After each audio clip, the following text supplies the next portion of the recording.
It's time for Dodger Baseball. Live from Dodger Stadium, Sportsnet LA presents the Dodgers as they take on the Atlanta Braves. Hi, everybody, and a very pleasant Wednesday evening to you, wherever you may be. Dodgers in first place. Their lead cut to a game and a half. Giants won this afternoon, beating Milwaukee 3-1. So a little more pressure on the club before they go out on the road. For the Atlanta Braves, they're 4.5 games behind Washington. And, of course, having lost this series, they have a 2-game losing streak. Dodgers have been red hot, downright abusive against Atlanta. They've beaten them 8 of the last 9, 7 straight here at Dodger Stadium, going back to the division series of 2013. On the mound for Atlanta, a big left-hander out of Charlotte, North Carolina. He went to the University of Georgia, and his name is Alex Wood.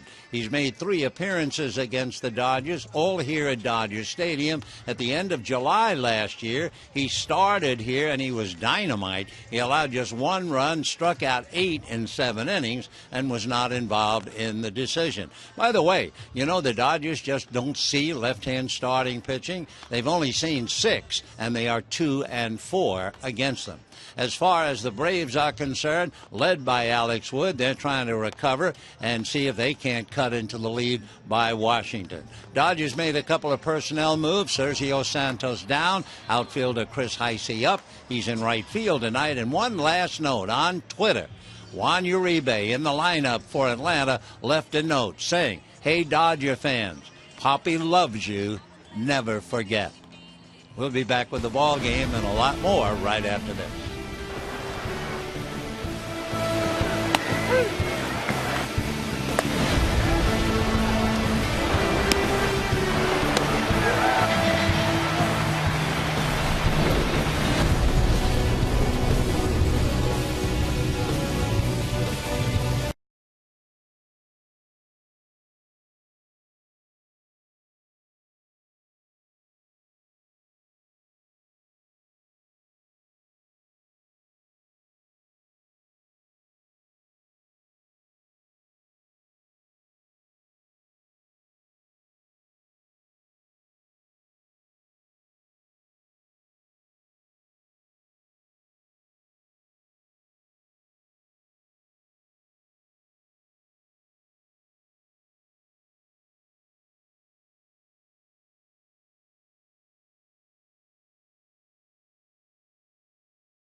Atlanta Braves. It is his 5th team in the major leagues in 15 years of service. Of course, the Braves and the Dodgers, Vin Scully talked about it, traded Uribe to the Braves in exchange for Alberto Callaspo and 3 pitchers. Hello, everybody, and welcome inside Dodger Stadium. I'm Alana Rizzo. Juan Uribe getting a nice tribute here by the Dodger fans earlier as he took the field to warm up as a member of the Braves. However, there are still certain people that will be manning the spot at third base for the Dodgers. Let's take a look now at the game changer brought to you by T-Mobile as far as the production of Alex Guerrero, Justin Turner, and now newly acquired Alberto Callaspo. Alex Guerrero, 34 games, a .313 average, 8 home runs. Justin Turner, 37 games, .287 average, 6 long balls, a .902 OPS. And Alberto Callaspo this season at Atlanta, 37 games, a .206 average, home run, and 8 RBIs. He will figure to see time at third base and second as well. John?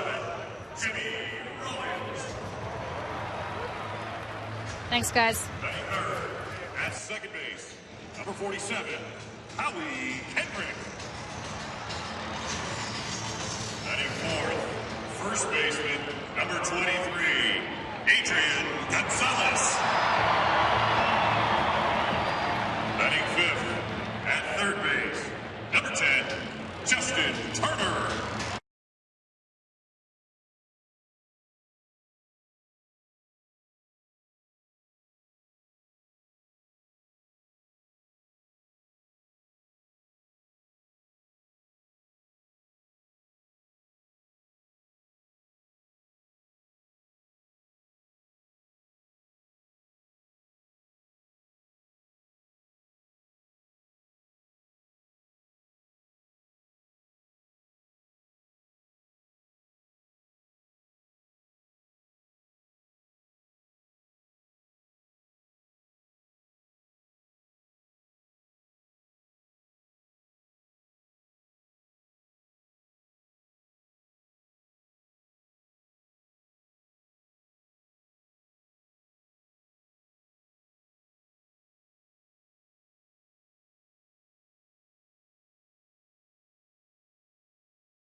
Disneyland. Get ready to be dazzled during the Disneyland Resort Diamond Celebration happening now with spectacular new entertainment and more. Hi, everybody, and a very pleasant Wednesday evening to you, wherever you may be. Welcome to Dodger Stadium, final game of the homestand and of the series with the Atlanta Braves. We started off on somewhat of an emotional moment tonight. As you know, Juan Uribe was traded to Atlanta, and he was saluted on the Diamond Vision screens. And then Uribe had a standing ovation from just about everybody here in the ballpark. He was running in right field at the time, and he lifted his cap and waved it. And it was interesting to look over at the Dodger dugout, and Uribe did, and every member of the team on the railing in front of the Dodger dugout was giving him a round of applause. So the very, very popular Poppy, as they called him, is now a Brave, and he's in the starting lineup. In fact, let's take a look at that lineup right now as written down by Freddie Gonzalez.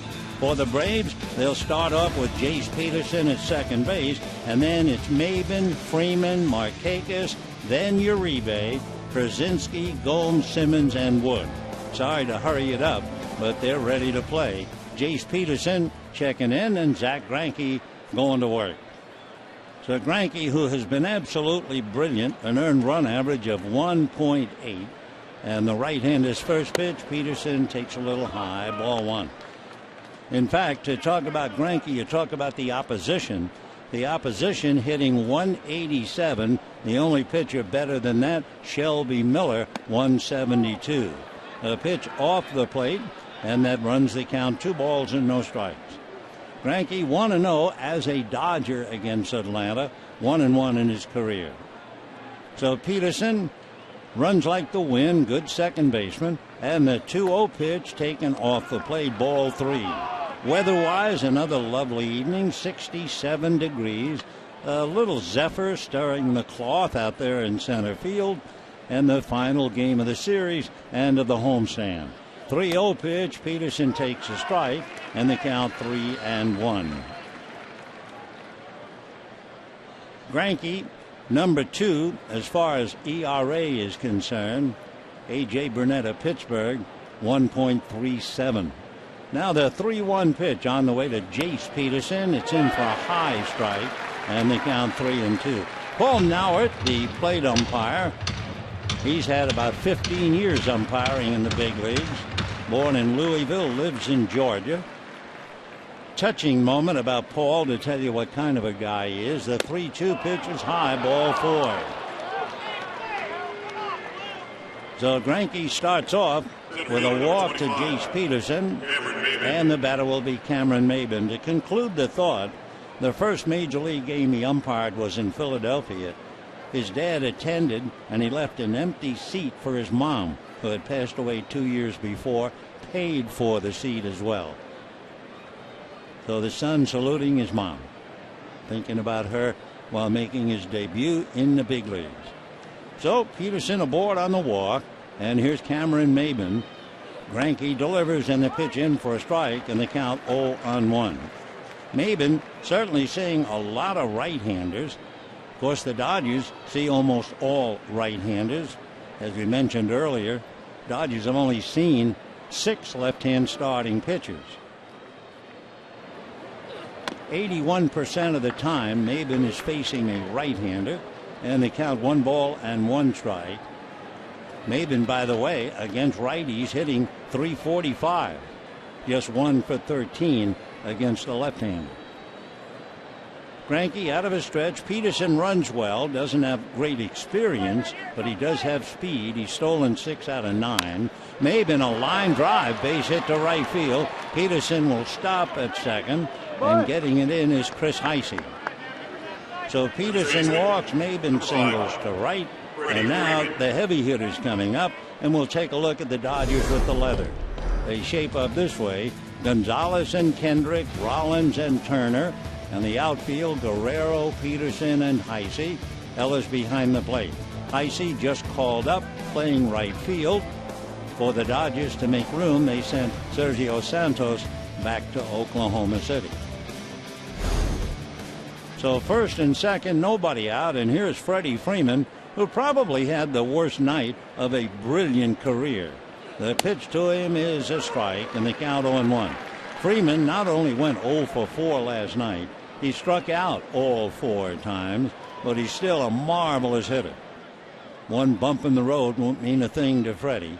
Hitting .295, 2 on, nobody out.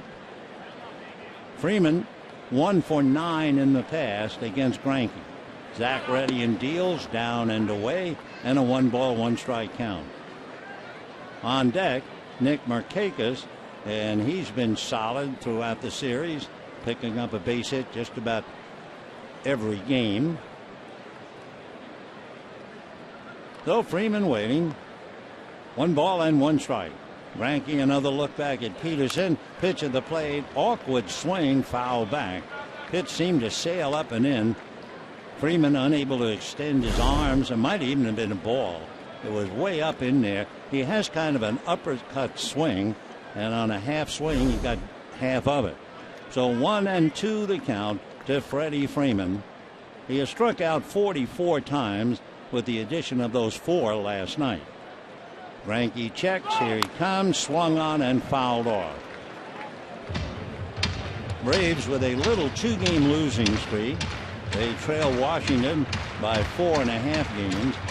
One of their problems for Freddie Gonzalez, the fact that they haven't been able to beat Washington. They've lost 5 out of 6 head-to-head.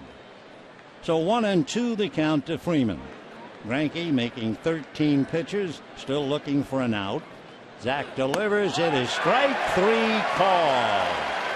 So for Freddie Freeman, that means he has struck out 5 straight times. He also struck out once in game 1. So anytime you strike out Freddie Freeman a half a dozen times, you have really done a number. And that's exactly what the Dodgers have done on him up to here. So 1 out. And now Nick Markakis, a brilliant defensive outfielder. He had a lot of power, hit as many as 23 home runs over in the American League. Had very serious neck surgery. So even though he's compiling base hits, he has 51 of them. No home runs, not yet. But as he gets stronger, recouping from the operation, you figure to hear from him on that score as well. The pitch off the plate, ball 1. Another thing about Markakis, a brilliant defensive outfielder, he's had 371 errorless games. Left-hand hitter waiting with 2 on and 1 away. Waiting on deck, Juan Uribe. 1-0 pitch on the way, in for a strike. Another hard fastball. So as Uribe stands in the on-deck circle, you can just imagine how many different thoughts are going through his mind. This will be the last time I'll play at Dodger Stadium for the year at least. Who knows where I wind up next year? Boy, wasn't it great while I was here. And boy, how am I going to live without Hyun-Jin Ryu and Yasiel Puig?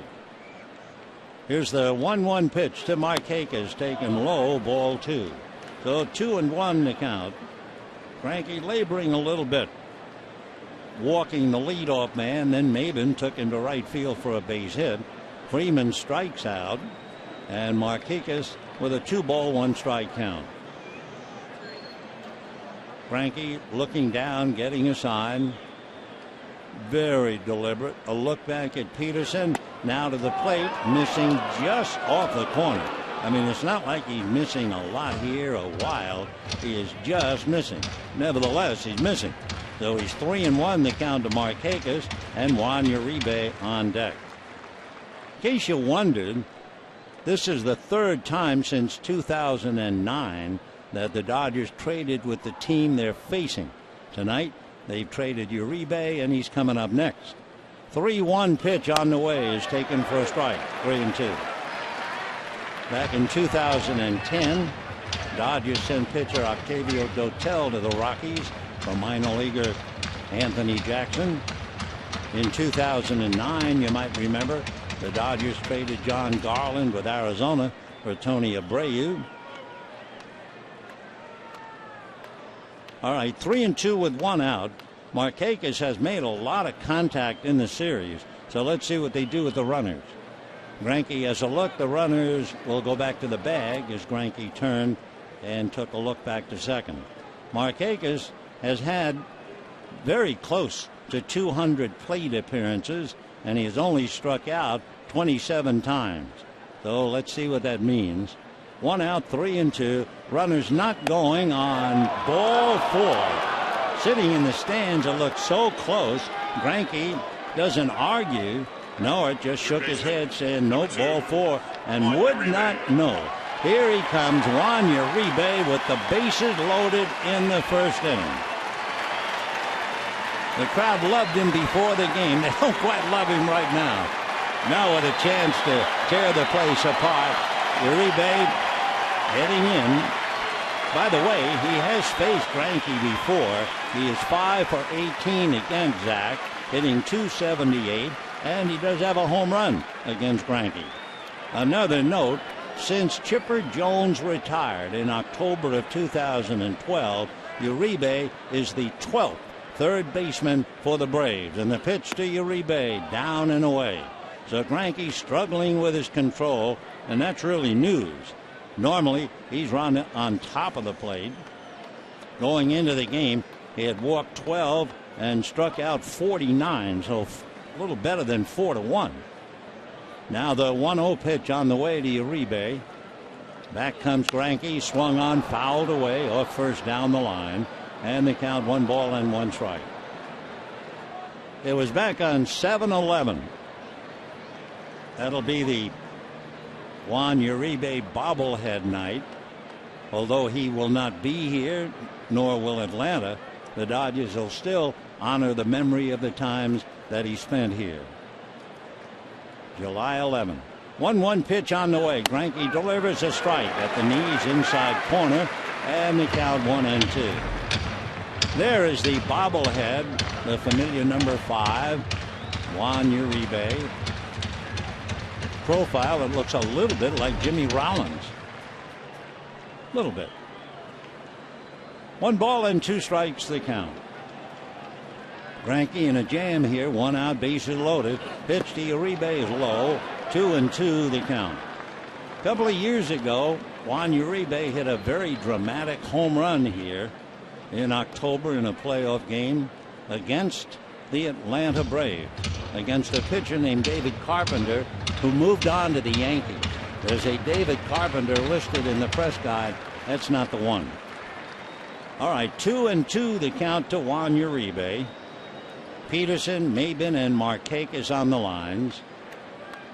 Greinke ready, turns, 2-2 pitch on the way, hit foul off first upstairs. For those of you watching on television, we can show you a fine moment in the career of Juan Uribe. A game winner, although it was in the bottom of the 8th, the Dodgers still had to get outs. But the place went crazy when he hit it 2 years ago, and the first guy to meet him was his buddy Yasiel Puig. But that was then, now is now, and the 2-2 pitch to Uribe is foul back again. So Uribe, who was certainly a tough enough out with the Dodgers, he only struck out 9 times in about 100 at-bats this year. He is making Greinke work as if he needs the work. This will be Greinke's 27th pitch. So 2 balls and 2 strikes to Uribe. A.J. Pierzynski on deck. Greinke battling to get out of a mess. And the 2-2 pitch. Uribe swings and misses and strikes out. So life is not a fantasy. Life can be cruel. It can be so realistic. And Uribe comes up with a bases loaded and strikes out. High fastball that might have been out of the strike zone. Only Paul Nowak would know that. So now with 2 out, A.J. Pierzynski coming up. So Uribe, it's over. His first at-bat against his old club. Now he can live his life again.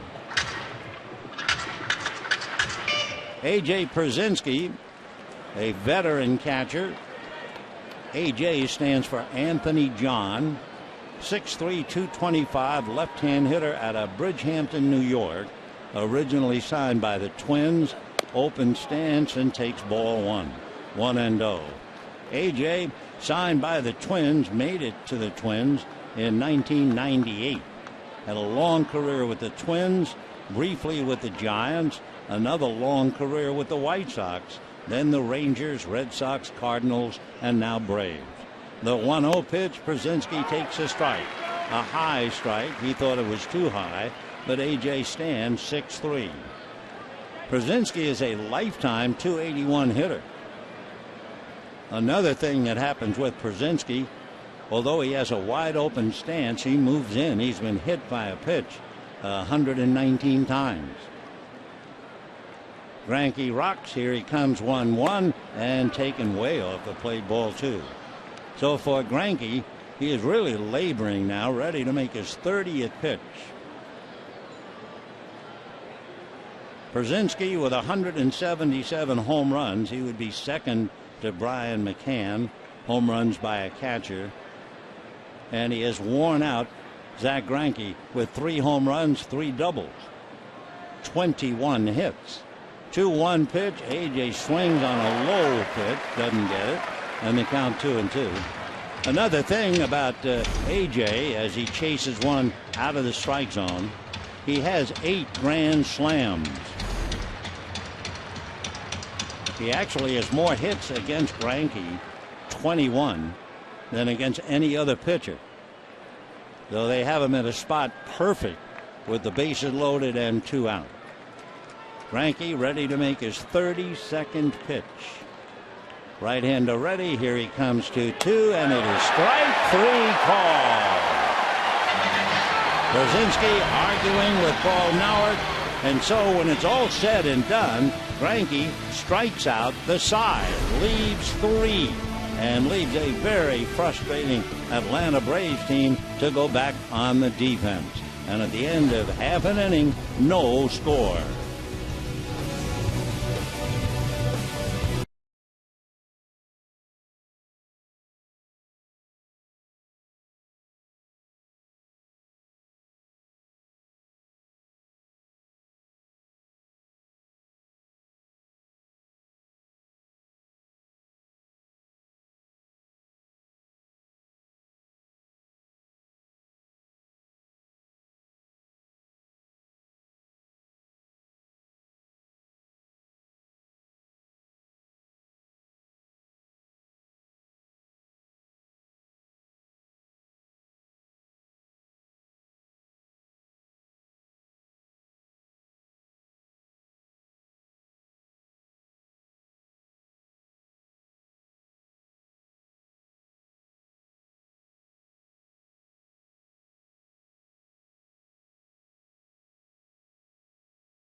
Enough coming out of the bullpen. He certainly got loose in the first inning. 32 pitches, striking out the side. And among other things, Don Mattingly saw him strike out 2 fellas who were teammates with the 2005 World Championship White Sox.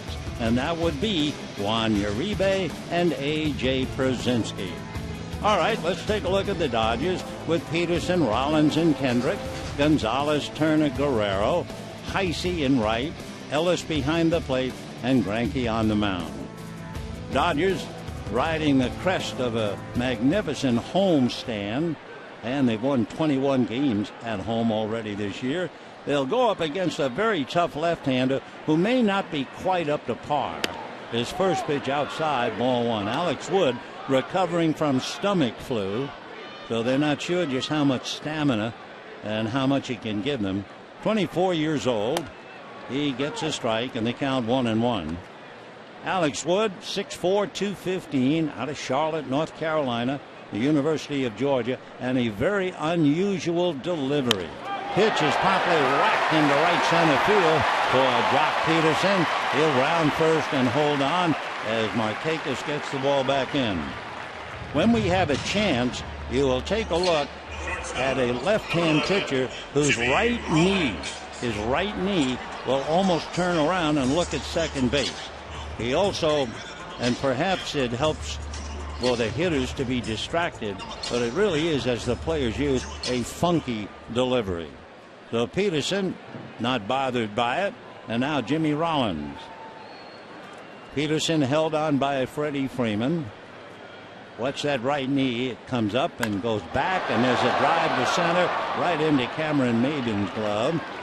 So we have one away on a minimum number of pitches. Let's take a look now at Atlanta defensively. And you have Freeman and Peterson, Simmons and Uribe, Gomes, Maybin, and Markakis. The battery of Brzezinski handling Alex Wood. Last July 30th here at Dodger Stadium, Wood went 7 innings, allowed 1 run, 6 hits, and struck out 8. Now he faces Howie Kendrick right under the 300 mark. Howie has a look at a strike, and the count 0-1. Kendrick doing very, very well, especially here at Dodger Stadium. He has found a home here. He's happy, and the Dodgers are thrilled. Strike 1 pitch on the way. Wood comes back with a fastball swung on and missed. In the first inning for Wood, I don't know whether he's just not warmed up or what. The opponent's batting average in the first inning is .447. First time through the lineup, .369. So he has some hard work ahead. Strike 2 pitch on the way, and that's a fastball up. 1-2 the count. He's made 7 pitches. The opposition between 1 and 15 pitches is .458. And then 16 to 30, as bad, even a little worse. The 1-2 pitch to Howie Kendrick. Left-handed delivers, down and dirty. Nice play by Przinsky, and a 2-ball, 2-strike count. Przinsky is almost a coach for Atlanta. If he's not playing, he's going over videotape, making notes, spotting things, and passing them along. Boys covering Atlanta say he's really been welcomed. 2-2 pitch to Howie Kendrick. Fastball, got him at the knees. Kendrick can't believe it, turns around and looks at Mauert. Przinsky standing there in front of the plate umpire saying, I know. Here's the pitch as we have the comfort of looking at it. Mauert brings him up on a borderline pitch of the knees. Again, you can be fooled looking at the videotape. The strike zone is over the plate. It's not where the catcher catches the ball, behind the plate. But Kendrick's been called out before on questionable pitches, and now here's Adrian Gonzalez. First pitch to Adrian is swung on and missed. No balls and 1 strike the count. Last night a milestone in his brilliant career, and it was nice he did it here. He's hitting .367, 7 of his 10 home runs at Dodger Stadium. Strike 1 pitch to Adrian is swung on and sprayed foul down the line.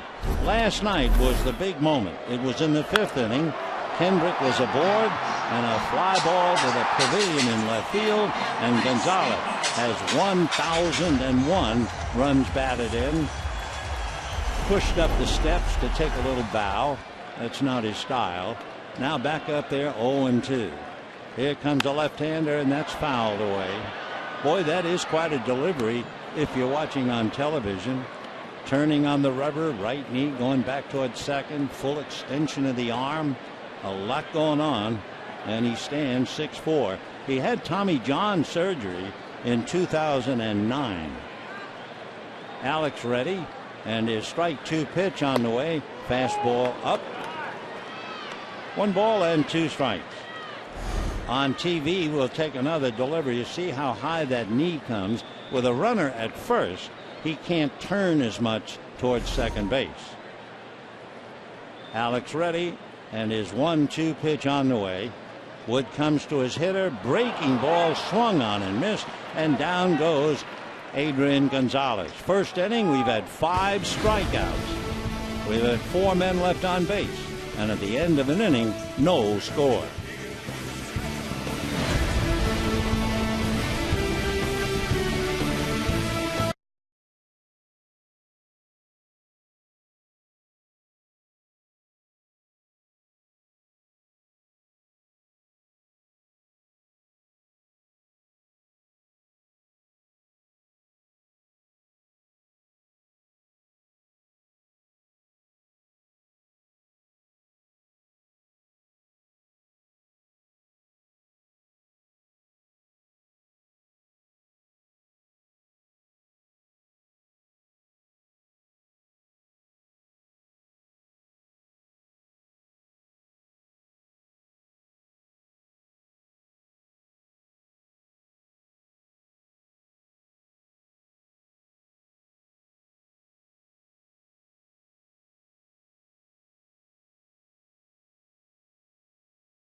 Braves in their final meeting of the year here. Dodgers have a lot of work to do going to Georgia later on. It'll be Johnny Gomes followed by Andrelton Simmons and then Alex Wood. Johnny Gomes, right-hand hitting left fielder. Zanke trying to get better, starts him with a breaking ball for a strike, and the count 0-1. Johnny Gomes has had 10 career pinch hit home runs. He had the 10th in Toronto. The strike one pitch is swung on and lifted into that powder blue. Backing up and calling is Kendrick, and waiting, and makes the catch with Chris Heisey alongside of him. So Gomes, big pop fly, one away. Shortstop, number 19. And the batter, Andrelton Simmons, the shortstop. Simmons, for the last 2 weeks, has been struggling. He's had just 10 hits in 59 at-bats. Nevertheless, he's hitting .249, and he has scored 19 runs. So one way or another, he's been getting on base. Right-hand batter looks at a strike, and the count 0-1.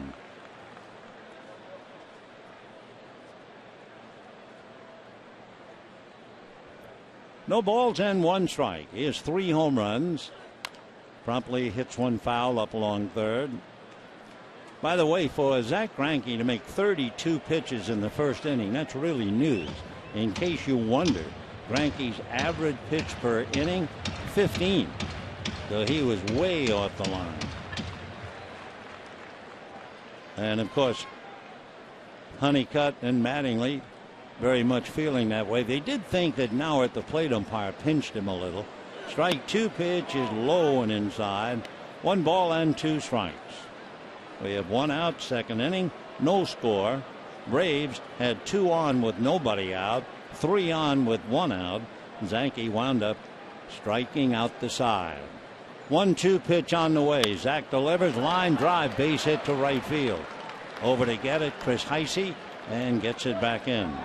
So Simmons, pitcher, a wrong way 40, single, Alex and the Wood. batter will be Alex Wood. Alex Wood with the bat is pretty interesting. He's had 12 at-bats. He has 3 hits. He has a run batted in. And yet, he has struck out 8 times. So when he hits it, he usually comes up with something, batting .250. Dodgers look bunt. The pitch is off the plate, ball 1, 1-0. Wood has 2 sacrifices. 1 ball and no strikes. The 1-0 pitch on the way is bunted in front of the plate. Ellis down to his shortstop. Rollins back to first. Double play. Boy, what a fine defensive play that was, as Wood dropped it right in front of the plate. Ellis jumped on it like poached egg on toast. He got it down to Rollins, who hurries it over to first, and that's the inning. No runs, a hit, nobody left. At the end of an inning and a half, no score.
June 4th, receive a Kenley Jansen bobblehead presented by State Farm.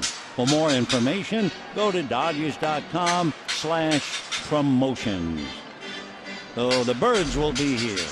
But right now, the Braves, led by young Alex Wood, to repeat, he's just coming off the stomach flu, so they don't expect his stamina to be 100%.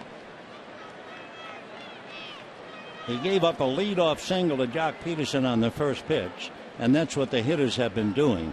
The first pitch against him, the opposition batting average is .429. If he falls behind on the first pitch, 1 ball and no strikes, they're hitting, hold your breath, .714. And yet he's very talented, 2-2, and ready to go to work now on Justin Turner. And the first pitch in for a strike, and the count 0-1.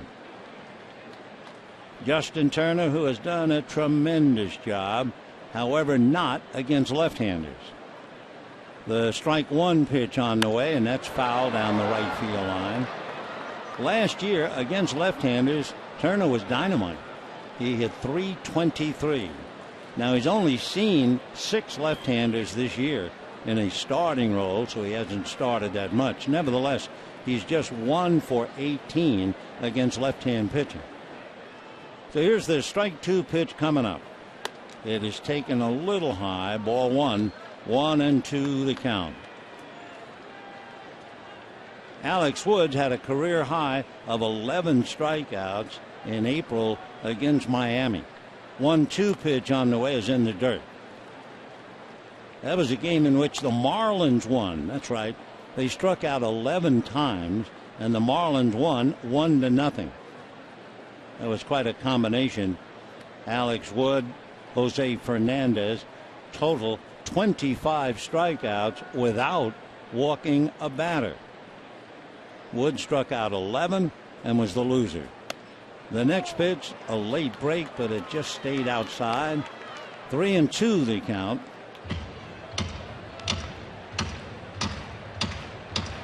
Woods had 4 no decisions while Alex Guerrero waits on deck.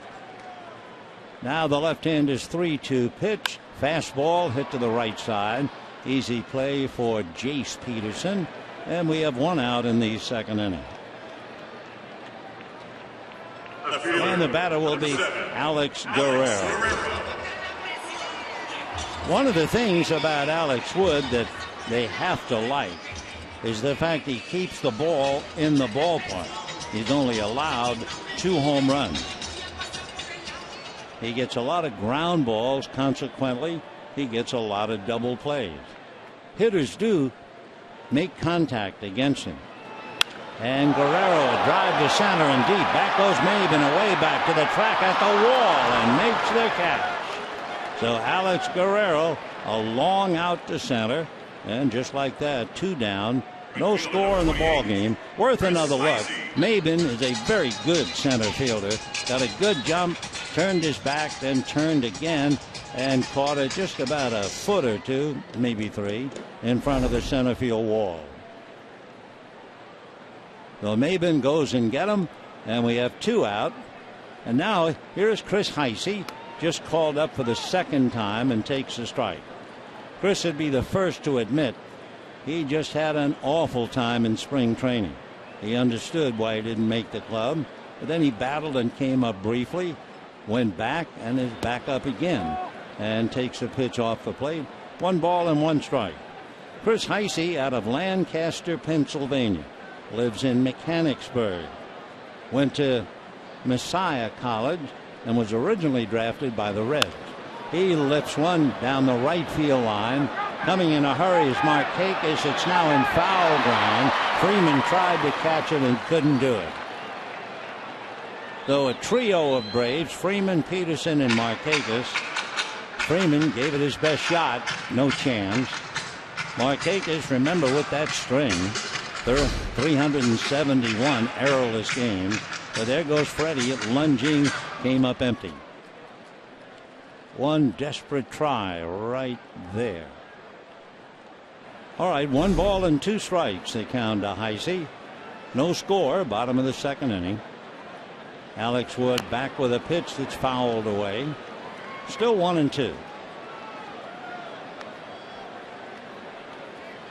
So Heisey's right-handed bat comes in handy. It's also a chance to give Andre Ethier a little bit of a rest. 1 ball and 2 strikes. Left-handed delivers late as the fastball swung on, and Heisey got a little bit of it going by, and it was fouled back to the screen. You have a fastball by Alex Wood that's clocked as high at 96. He has changeup. He has a curveball. The curveball is what they call a spike curve. Back with a fastball inside. Craig Kimbrell and Johnny Venters pretty much taught Alex how to throw it. 2 balls, 2 strikes, 2 out. Second inning, no score. Wood ready and deals, and the pitch is low. 3-2.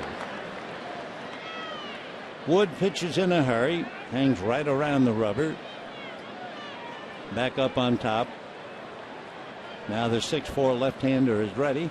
3-2 pitch on the way. Fastball drilled down the left field line, but foul. So Heisey jumped on a 90-mile-an-hour fastball and pulled it foul. Chris has some power. He had 18 home runs one year for the Reds back in 2011. He's never been able to come more than half of that ever since. He swings, down he goes. So the 3rd strikeout for Alex Wood. Dodgers go in order. That's 6 in a row since the leadoff single by Jock Peterson. 2 innings in the books, no score.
To go on the road. Things have been so good for them at home.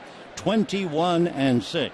It's interesting, every time you think, boy, that's a great mark, you look it up, there's always somebody or some team better.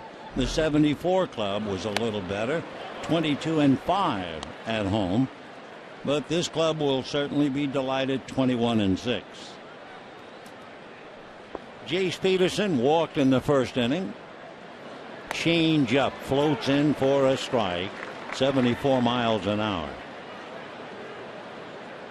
Jace with a home run, 18 runs batted in. Good looking second baseman. Breaking ball low, 1-2 the count.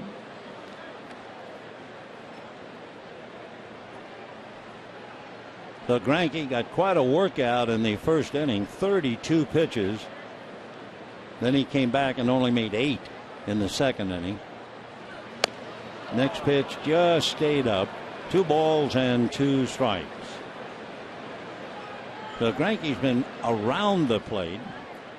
Nevertheless, he walked 2 in the first inning. 2-2 pitch, swung on, beaten foul into the dirt. Though Jay's still up there, 2 balls and 2 strikes. Peterson hit his first career home run off Matt Latos, and that was with the bases loaded in Miami.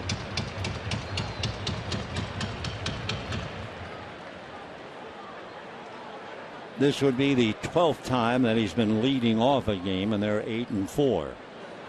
And he punches one on the ground. Jimmy Rollins up with it and throws him out. So 1 away in the 3rd inning, and the batter Cameron Maybin. Maybin arrived here with a 9-game hitting streak. He went 0 for 3 with a walk and scored a run. Then he came right back and had a base hit and a walk in yesterday's game. Maybin with 99 stolen bases. He got on base in the first inning with a single to right. No score, top of the 3rd. Greinke ready, and here he comes over the top with a fastball high. 1 ball and no strikes. Dodgers with a remarkable record at home as far as winning series. The 1-0 pitch on the way foul back. By winning the first 2 games of a 3-game series, they've won the series from Atlanta. So their record, Don Mattingly can look and be very happy. They've won 12 series. They haven't lost any, and they split 1 4-game series with Colorado. 1 ball and 1 strike to count to Cameron Maybin. Here comes Greinke, and he's low and away. 2-1 to count. Greinke joined many a pitcher. He's had the thrill of striking out 4 in an inning. 2-1 pitch, good fastball swung on. It was the location in just under the hands. So 2-2 the count to Cameron Maybin.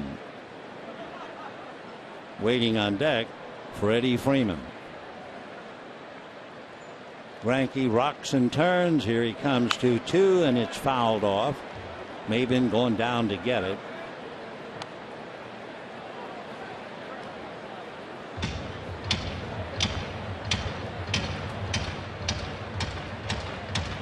Maybin, who showed his credentials as a splendid center fielder with San Diego, now dazzling him in Atlanta. 2 balls, 2 strikes. Greinke ready. Here he comes way inside with a fastball, straightening Maybin up. 3-2. So that's really about as wild a pitch as he's made. Maybin's a big man, 6'3" and 220. Got his first major league hit when he was with Detroit off Roger Clemens. 3-2 pitch on the way. Swung on, and a high drive into left center and deep, and that one is gone. So Maybin got a pitch up, a 3-2 fastball, and hits it out. And it is 1-0 in favor of Atlanta. For Cameron Maybin, touching them all right now. That would be his 5th home run, 19 runs batted in. So the Braves, who are certainly not known for the home run, pick one up. It's been like a lightweight against a heavyweight as far as home runs are concerned. The Braves have hit 26 prior to tonight, and the Dodgers had 60. Now here's Freddie Freeman. Dodgers load up the right side. Freeman aggressively first ball, swings and hits it down to Rollins, who throws him out. So Freddie, who had struck out 5 straight times, grounds out. Nice high fastball. That's with a gesturing about Simmons, especially in the dugout. And Cameron Maybin was all over it. So Freeman grounds out. 2 down. And Markakis checking in. Markakis walked in the first inning. Nick hitting .311 with a dozen runs batted in. As a look at a pitch low, ball 1. 1-0 the count. Markakis, in the brief time the Dodgers have seen him, I think he has convinced the pitching staff he can hit. off-speed pitch, a changeup, drops in for a strike, and the count 1-1. By the way, for Zach Greinke to give up a home run ball, that would be number 5. 1 ball and 1 strike. Zach ready, here he comes. That's foul back, jammed him. With Jock Peterson slightly off the line towards left center. Markakis has a pretty good gap from center to right. Infield, no overshift or anything like that. Several of Markakis' hits in the series have gone to left field. The 1-2 pitch taken low. 2-2 the count. Nick Markakis had 4 years in a row where he had 43 or more doubles. Imagine. That puts him tied with a couple of Hall of Famers. He takes a strike on the outside corner. He'll stop to argue with Mallard, but that's the end of the inning. He's in there with Medwick and Speaker with those doubles records. Braves get a run at the end of 2.5, 1-0 Atlanta.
The Braves are struggling a bit. The fact that they have lost 12 of 16 against teams that are 500 or above. And one reason why they're losing to those teams, a lack of power. Cameron Maybin's home run is the first one since May the 16th. That was 10 days ago, or 10 games ago, which is more accurate. But Maybin hits it, and we go to the bottom of the third. 1-0 Atlanta. Fastball low, A.J. Ellis. Then it'll be Zach Greinke and Jock Peterson. The 1-0 pitch on the way on the inside corner for a strike, and the count 1-1. Zach Greinke, laboring, has made 59 pitches. So for Greinke, that'd be close to 180 pitches for a 9-inning game. Ellis, meanwhile, ground ball to Jace Peterson, who throws him out, and we have one down. Well, one of the nicest guys in the game, Roger McDowell, who pitched for the New York Mets and dazzled the big city. And then, of course, the Dodgers had the good fortune to have him here. Now he's one of the most respected pitching coaches in all of baseball. And Roger was the one who told us before the game the fact that his pitcher, Alex Wood, might run out of gas because of the fact he's been fighting the stomach flu. Roger checking his notes as young Wood delivers, and the pitch is low, ball one. But the Dodgers know, stomach flu or no, this young left-hander is a very good young pitcher. Left-hander back, gets a strike. 1 ball and 1 strike the count. Last year, Alex Wood 11 and 11, and his earned run average was 2.7. So you're looking at a star to be for sure. 24 years old and just starting out, especially with that funky delivery. Left-hander ready and comes back and finds the mark, and the count 1 ball and 2 strikes.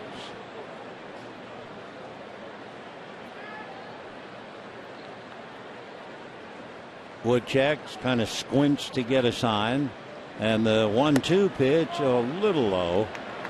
2 balls and 2 strikes. Alex Wood's grandfather was a basketball player at the University of North Carolina. He's from Charlotte. 2-2 pitch punched on the ground to the right side. Jace Peterson on the grass throws out Greinke. So the leadoff man, Jock Peterson, singled, and the Dodger offense has not been heard from since. That's 8 in a row retired by Alex Wood. Peterson 1 for 1, hitting .262 with 12 home runs, 23 runs batted in.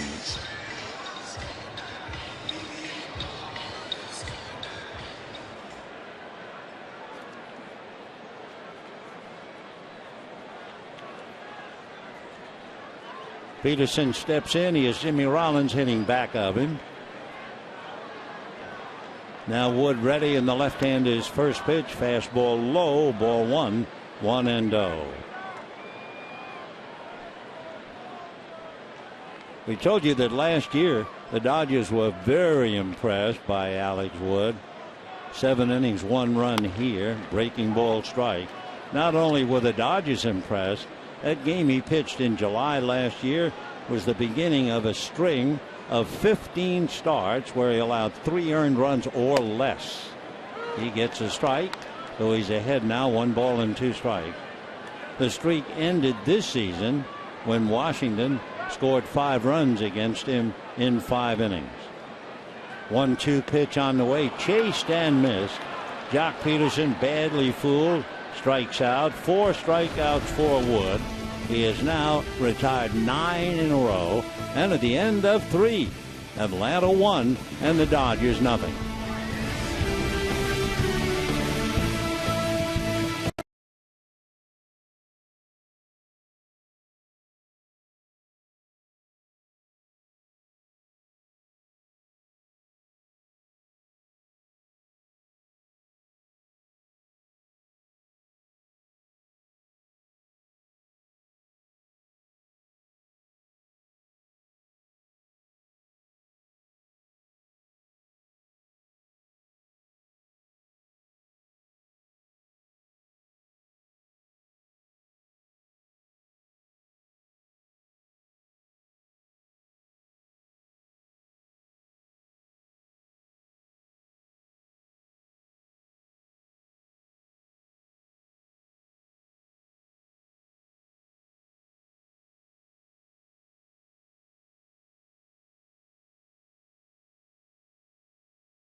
Juan Uribe, his second time around. Remember, Uribe came up in the first inning, got all the plaudits from the crowd. Everybody loves him, and then he struck out. In his career against the Dodgers, remember, he played with the Giants. He hit 4 home runs against the Dodgers in his last year with the Giants back in 2010. Fouls it away. Uribe in his career first started with the Rockies in 2001, then went out of the league with the White Sox, came back 2 years with the Giants, and then with the Dodgers. So overall, he's hit 7 home runs against the Dodgers. Change up in there, 0-2. There's his entire career as a Dodger, and a good one it was, especially the fielding percentage. Brilliant. Still is to this day. Ball 1. So in his career against the Dodgers, 7 home runs, 27 RBIs, and a .269 batting average. The 1-2 pitch on the way, and Uribe, a slow roller, charging at third, gloving and throwing is Justin Turner to nip him at first base. So Uribe taps out 3-1. And talk about, let's say, a returnee. It wasn't too long ago in 2013, Uribe, as a Dodger, had 7 RBIs in a game against the Giants, and it was in San Francisco. No former Giant had ever come back to drive home more than 6 in a game. Well, Uribe did. So he's 2 out now tonight, grounded out, struck out. So 1 away in the 4th, and here's Przinsky. Called out on strikes, didn't like the call at all. Like Uribe, struck out with the bases loaded. 1-1.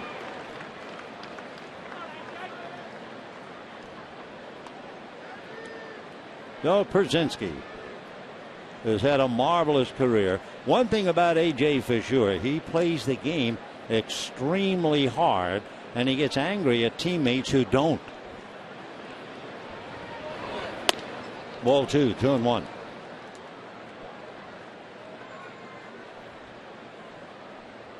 Anthony John out of Phillips High School in Orlando. That's where he makes his home. Foul back. 2-2. Przinsky's biggest year would have to be 2012 with the White Sox. He had 27 home runs, 77 RBIs.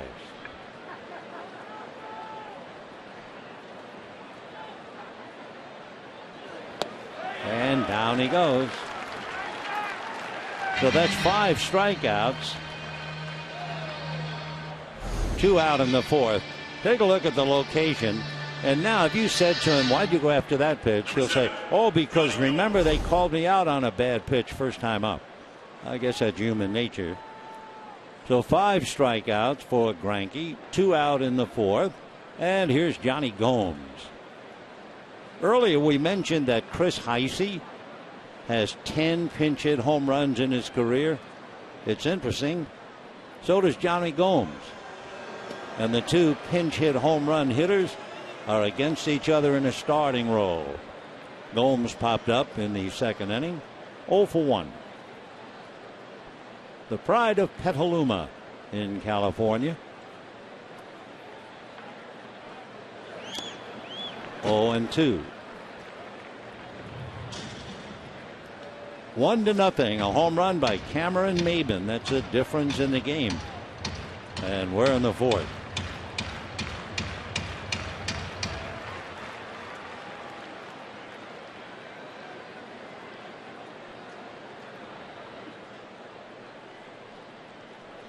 Oh, and 2. Just off the plate.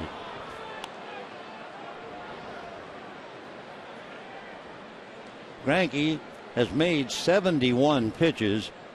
Wood in his 3 innings made only 42. Down and dirty. So Gomes goes after a bad ball, strikes out. That's 6 strikeouts, 5 in a row retired since Maybin's home run. And at the end of 3.5 innings, 1-0 Atlanta.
by the Dodge Challenger.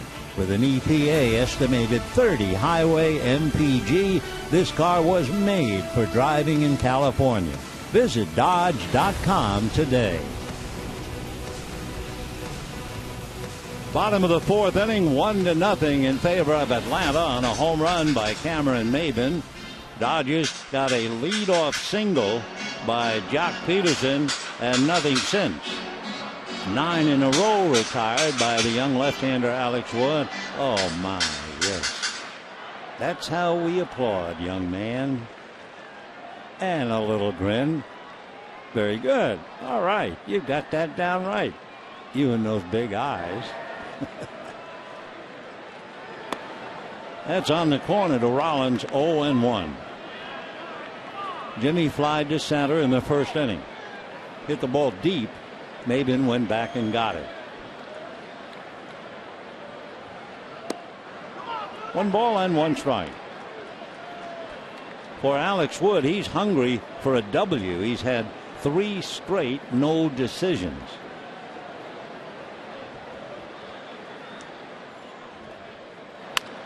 Ground ball wide to third, off the glove of Uribe. So Uribe, in his first game, perhaps you could say over hustling, because from the looks of things, I think Simmons would have had a play. So Uribe goes wide. See where Andrelton Simmons is. He's right there. The ball could have come to him, and Uribe just deflected it away. No doubt over hustling. So Rollins aboard on the error. So Uribe, in his debut against his club, has struck out, grounded out, now charged with an error. For the Dodgers, that breaks the string of 9 in a row. They have the tying run aboard, and they have somebody who runs pretty well in Jimmy Rollins. Rollins has stolen 5, but he's also been caught 4. Fastball fouled away. Because when you look at a stolen base record and say Rollins has stolen 5 and been caught 4, that might not be true at all. In the sense, it could have been some busted hit and run plays.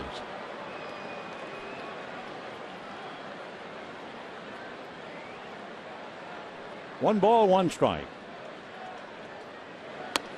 Fastball at the knees. Remember, Kendrick was called out on strikes. He felt the pitch was very low. Whoa, somebody's hollering out of the Dodger dugout. Now it turned and gave the look. 1-2 to Howie Kendrick.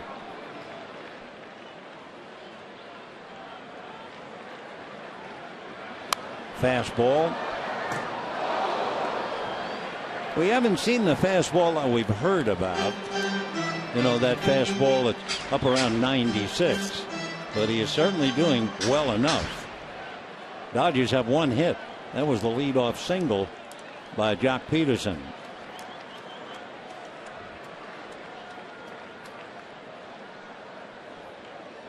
Breaking ball. 2-2. That's that spike curve. By the way, as a left-hander, he can pick off runners. He has 4 pickoffs and a pickoff caught stealing, where the runner is out at second base. So the Dodgers know about him. The scouting report tells them, and they have to be careful. Fastball fouled at the plate. Or did he? No, he didn't. So Kendrick strikes out a second time. First base occupied. So when the pitch got away from Przinsky, no further action. 5 strikeouts for Alex Wood. And the batter Gonzalez struck out in the first inning. Last start that young Wood made, he had 2 strikes on 15 of the 30 hitters. Fouled away. In the 4th inning of that start against Miami, he made 5 pitches. He got a ground out on 3, allowed a single on the first pitch. The sacrifice on the first pitch of the hitter and then picked the runner up second base. And then in that game, he also picked off runners in the third and fourth innings. So you might get aboard, but you better be very careful. 0-1 to Adrian Gonzalez.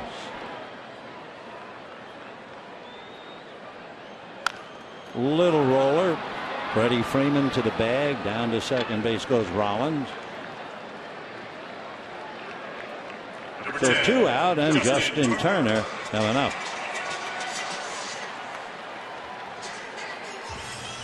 Justin Turner grounded out in the second inning. In fact, in looking at your book, if you're keeping score, the Dodgers have managed just 2 fly balls. Rollins a fly ball to center. Guerrero a long fly ball to center. Guerrero's ball was caught about 3 steps from the center field wall. So here's Turner.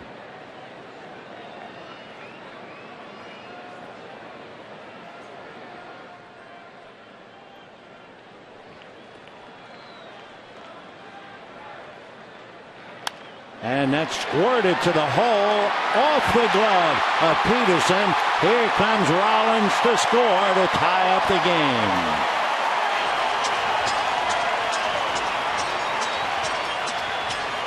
Jace Peterson trying to smother the ball and at least keep Rollins at third, but his diving try to stop, and the ball squirted away. So Turner slicing one to the hole. There's Peterson's try, and Jimmy Rollins comes in. So Rollins on the error by Uribe now brings home the tying run, and the batter is Guerrero. So Turner base hit, run batted in. Guerrero a long out to center, and a hard ground ball to Simmons. The quick flip, and that's the force play. So the Dodgers get 1 run, 1 hit, 1 error, 1 left. And at the end of 4, a 1-1 tie.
A reminder, June 9th at 7:10, Dodgers and Diamondbacks, and be one of the first 40,000 fans in attendance. Receive a Jock Peterson t-shirt presented by Edmunds.com. For more information, go to Dodgers.com/promotions.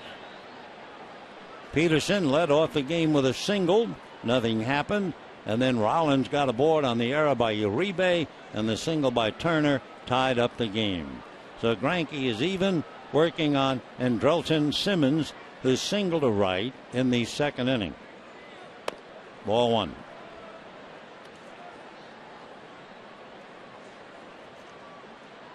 Simmons, 3 home runs, 18 runs batted in.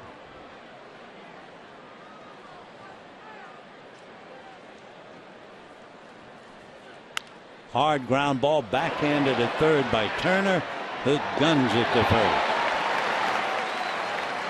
And over in the Atlanta dugout, no doubt some of the fellas are saying, well, that's why Uribe is gone. Turner's been doing such a really good job over there. And it was Turner who got the base hit to tie up the game. One away. Now the pitcher, Alex Wood, strike. From his numbers, he is a definite threat with the bat.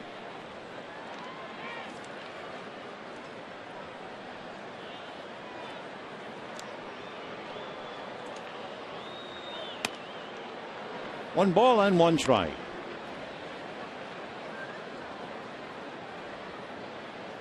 His mom tells a story. Her name is Carol. About watching her son come walking in from the bullpen making his major league debut. And she no doubt had the same reaction of any mother. Her little boy at 6'4" walking in to be a major league pitcher. And she sat there, eyes riveted, and cried her eyes out. 2-2. And all she kept thinking, that's my little boy walking across the field. He's some little boy. Alex Wood. 2-2. Fouled away. Pretty good fastball, and he was on it. Of course, when you talk about his mom, the first thing Alex says, heck, she's more competitive than I am. She drove me to all the practices, all the games. She was always there.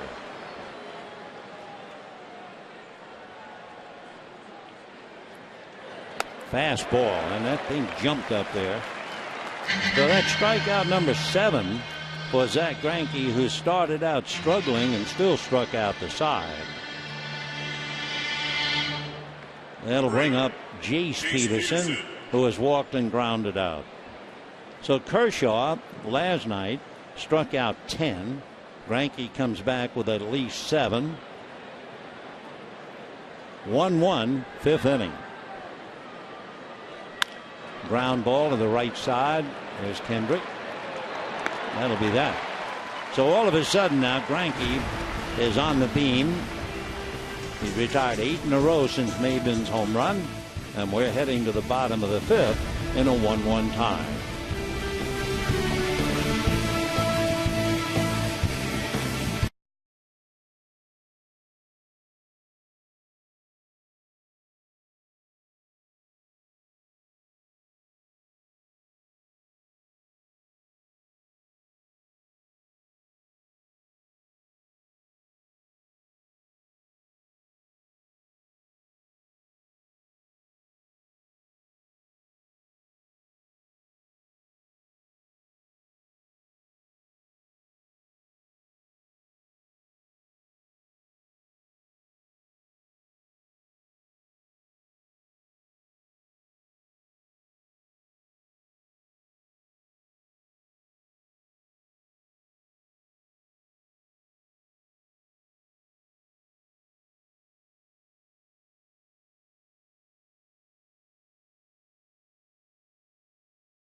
By your Southern California Toyota dealers. Save big on any 2015 Camry now at the Toyota Time Sales Event. 1-1 tie, bottom of the 5th inning. Well, hello, young man. Aren't you the good-looking guy? Waiting for your date?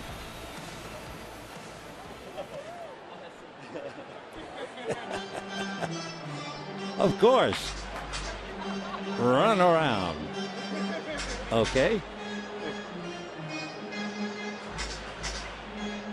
Oh, he's having fun with the camera now. As we go to the bottom of the fifth, a 1-1 tie. 1 run, 3 hits for Atlanta. 1 run, 2 hits for the Dodgers. A home run by Cameron Maybin, and the Dodgers, thanks to an error by Juan Uribe, eventually singled in the tying run.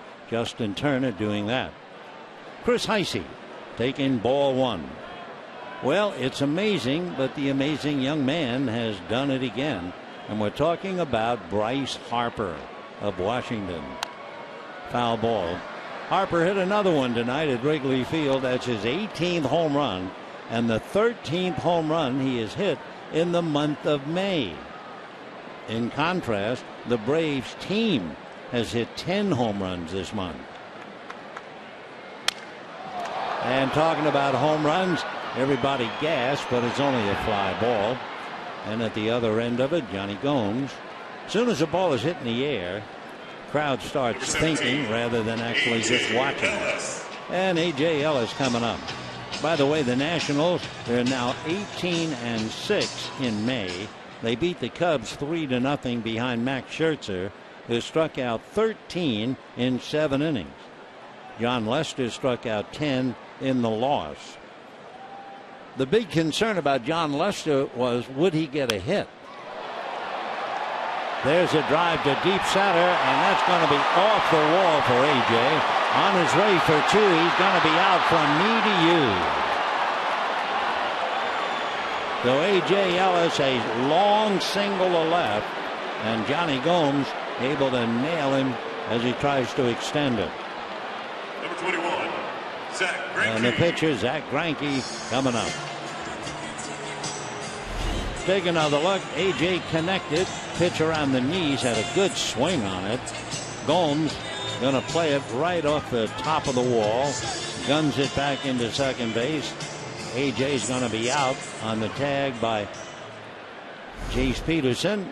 And we have 2 down. Good play by Gomes. 7-4 if you're scoring. And a strike to Greinke. When I talk about the pitcher, Lester, whether he got a hit or not, here's the strike 1 pitch, slow curveball in there. Lester went 0 for 2 tonight. He's on a career where he might go the longest without ever having a base hit. He's very close, I know that. Little chopper on the chalk, picked up by Uribe. The throw scooped out, and it gets off the glove of Freeman. And safely aboard, Zach Greinke. So a tough play. Now they're going to go on the phone and see about fair or safer out. It looked at first like Freeman swiped and the ball went away. It must have been the bit of white of Greinke's uniform going by. So they will check to see if it's worth an official review. Lester, by going 0 for 2 tonight, is now 0 for 59. He has to get into the 60s to set the record. So Uribe throwing on the run, bouncing his throw. We were spending a lot of time talking to the Atlanta broadcasters, talking about how Uribe always makes an accurate throw. And now Freddie Gonzalez says, let's take another look at that play. It was a bounce throw, but in looking at it on that piece of film, it looks like the bounce throw beat Greinke. It's hard in ways for the first base umpire, Ed Hickok,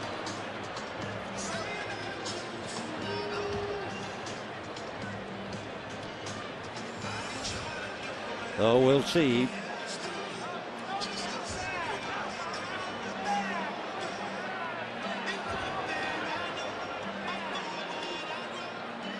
Crew chief Dana DeMuth.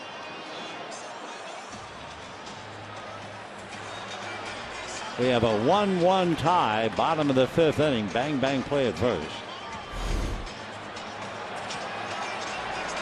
Up in the air is Greinke. It looks like the ball is in Freeman's glove. Take a look at Freddie Freeman's foot. Is the toe on the bag or is he off? Normally, when you leave the bag, the umpire will immediately make a sweeping gesture indicating he was off the bag. We didn't quite get that from Ed Hickok. So he's not going to call him now. Now that's another story. If he's off the bag, then they indicate that he's safe. Well, as usual, the umpires, above all, trying to get it right. They'll swallow pride, whatever. They just want to get the job done. All right, let's take a look. See, the foot looks like he's off the bag for sure, and there's the safe sign. So once we saw that sweeping gesture, that told it all. So Uribe's throw in the dirt. Freeman had to come off the bag. Greinke's aboard. And the batter will be Jock Peterson. So Uribe, first game with his new club, he's committed an error. He has struck out with the bases loaded, getting all the bad stuff out of the way. Jock Peterson, single to right, struck out. Ball one. Freeman is not holding Greinke. He's directly behind him. Good ball game. 1-1 tie in the fifth.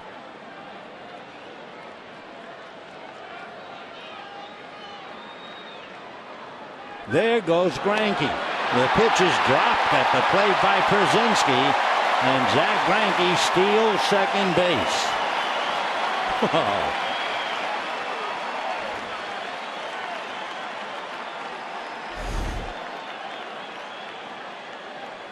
So they weren't going to hold him. They weren't going to pay any attention. And Greinke decides, wide open, I'll take my best shot. Not even a throw because Pierzynski dropped it at the plate. 2-0. Fastball strike. Zach Greinke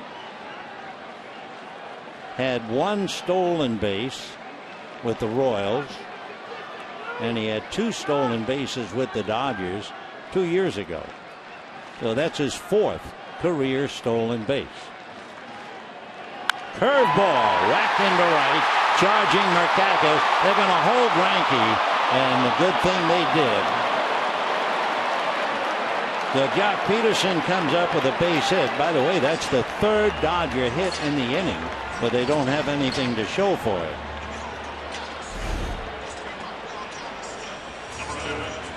One hopper into right field by the diving Chase, but Markakis, fine defensive player, gets it in. It's cut off by Freeman. No chance they were going to wave Greinke in. The big leagues don't like their starting pitchers in a collision play at home plate. So Ellis singled, tried for two, and was thrown out. Greinke reaches on a slow roller for a base hit. Steals second. Goes to third on the base hit. And here is Jimmy Rollins.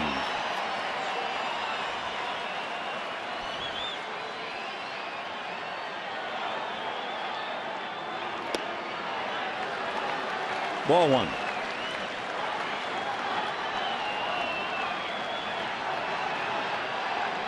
.67 pitches made by Alex Wood. Remember, we told you he had the stomach flu and they were worrying about his stamina. Ground ball to Uribe. Down to second. That's that. So the Dodgers get 3 hits and come up empty.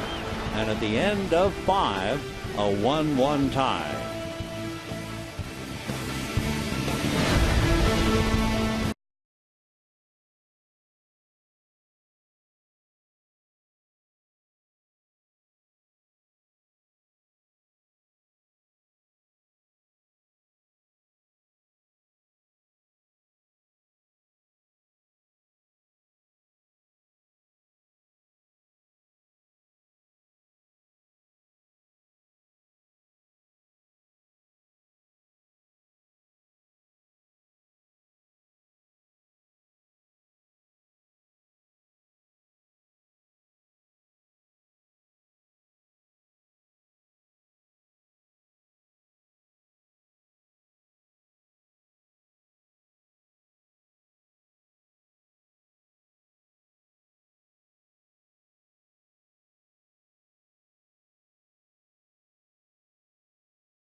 read about it in the papers. We heard about it on radio, and we heard about it on television. And then May the 27th, way back in 1957 in New York, it was the #1 topic. And the fact that the National League owners were gathering together made it even more important. And eventually that day, the word came out that the National League owners had given the Dodgers and the Giants permission to move to the West Coast. And as they say, the rest is history. Let's go back to this one.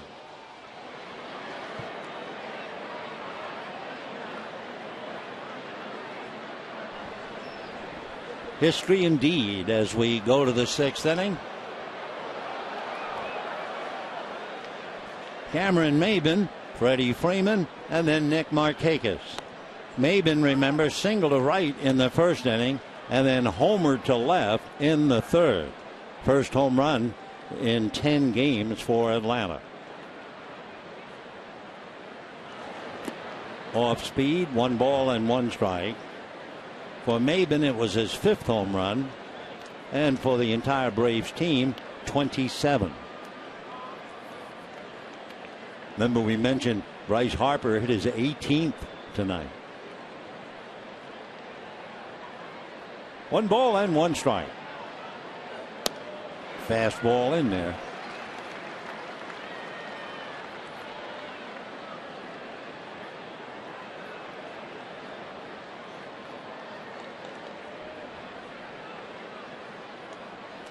Bryce Harper in Washington won't be here until the 10th of August. And down goes Maybin. Fastball puts him away.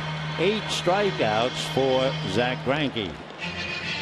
With all of his problems, if he weren't with us, he made 32 pitches in the 1st inning and wound up striking out the side.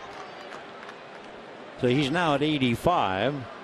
Kershaw made 101 pitches in his 7 innings against the Braves.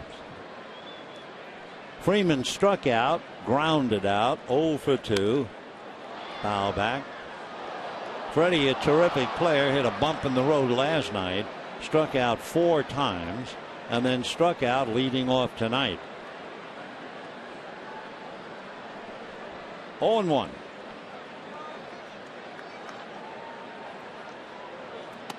One ball and 1 strike. So Greinke working on one of the better hitters in the game, Freddie Freeman. And Freeman has some sock. 2 years in a row he hit 23.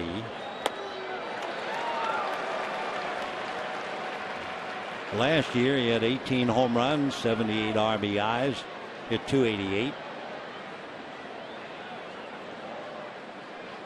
2 years ago he hit 319.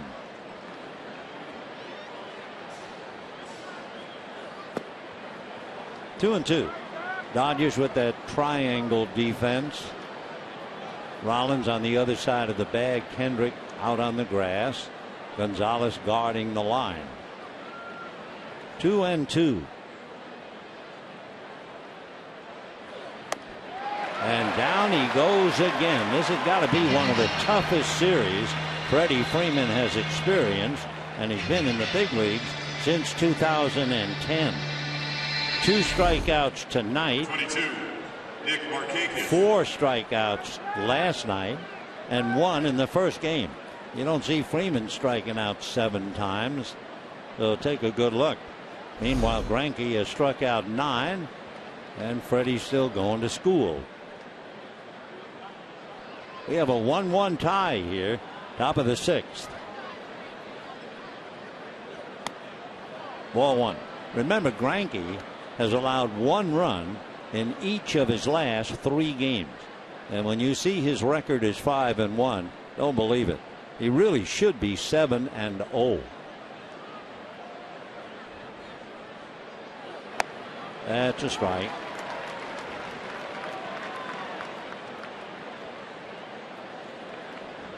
When the Dodgers come up in the bottom half, Kendrick, Gonzalez, and Turner. 1 ball and 1 strike. 2-1. Markakis walked in the first inning and struck out in the third.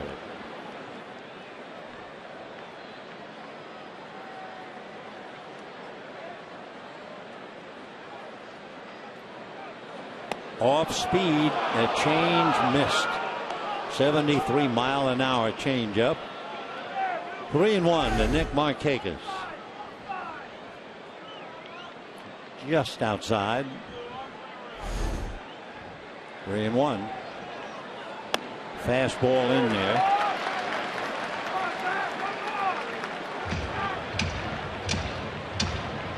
Greinke's working hard tonight with several 3-ball counts, but it's 1-1, 2 out in the 6th.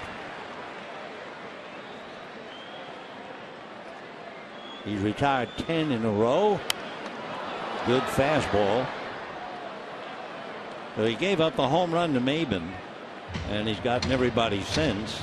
Got a little help on a nice play by Justin Turner on a ball hit by Andrelton Simmons. That was in the 5th inning.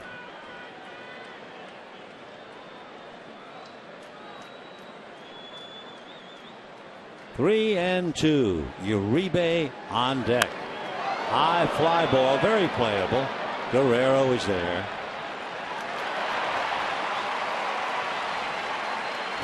So 11 in a row retired by Zack Greinke following the home run. And at the end of 5.5, here comes Kendrick, Gonzalez, and Turner in a 1-1 tie.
June 6th, watch the Hollywood Stars game presented by New Balance. Taking the field like Mario Lopez, Rob Riggle, Landon Donovan, and so many more. For tickets, go to Dodgers.com/HollywoodStars.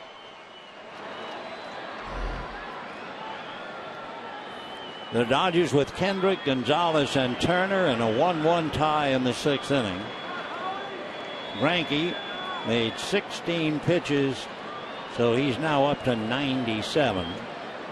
And that's a number to conjure with, because they will move around in the Dodger bullpen. First man up, Yimi Garcia. Ground ball right side, Jace Peterson. One away. When the Braves leave here, they're not going home. No way. They have to go to San Francisco for a 4-game series and then to Arizona. So it's a 10-game road trip. Then they'll go home to Atlanta. The Dodgers go out and they will open up in St. Louis, go to Colorado, and then come home against St. Louis. Game 2 of the series in Colorado. The Dodgers have one of those nightmare days. long day journey into night. They play a day game and then a night game. Remember, they had snow and everything else first trip to Colorado.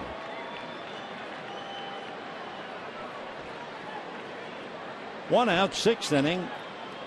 1-1 tie. Fastball whacked into left center. Maybin's going to have to play it on a hop. And Gonzalez with a long single, 1 for 3.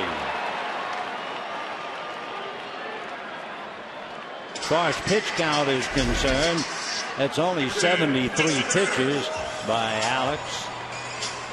And that multi-million-dollar swing by Adrian Gonzalez strikes one into left center field.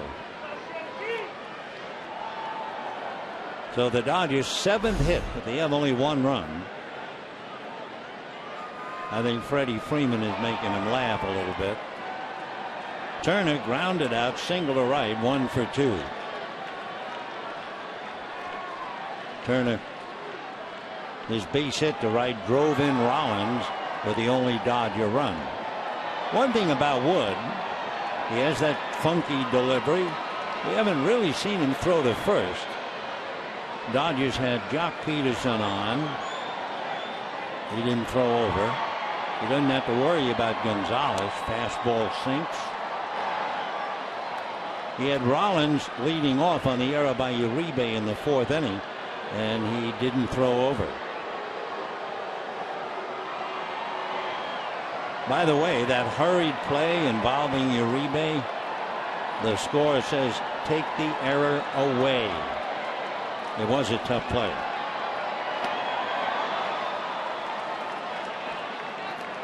Two balls and no strikes to Justin Turner.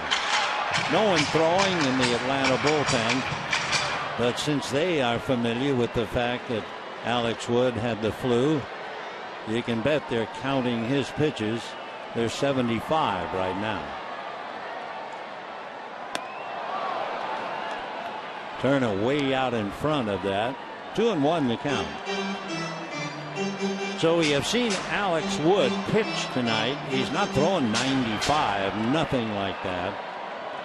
A.J. Przinsky doing a very good job, the veteran catcher, moving Wood along very nicely.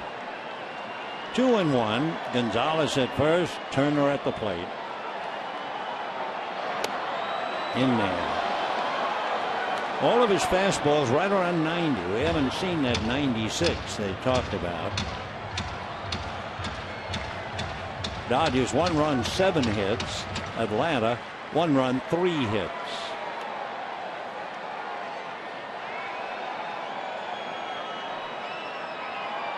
Two balls, 2 strikes.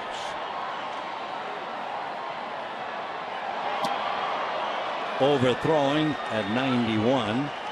And he goes 3-2. Greinke has made 97 pitches. Woods up to 78. Greinke with Honeycutt talking to Ellis. 3-2.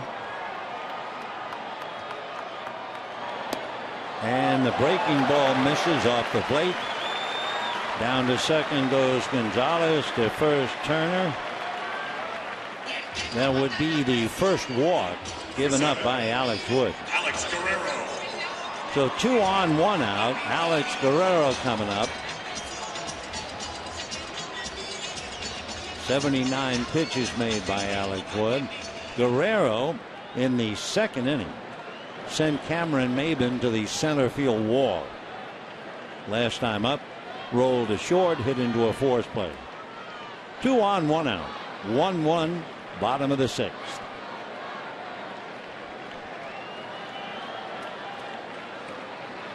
Fast one, fouled off. On 1. Guerrero putting up some rather remarkable numbers. 8 home runs, 20 RBIs, 3 home runs coming off the bench, 7 RBIs.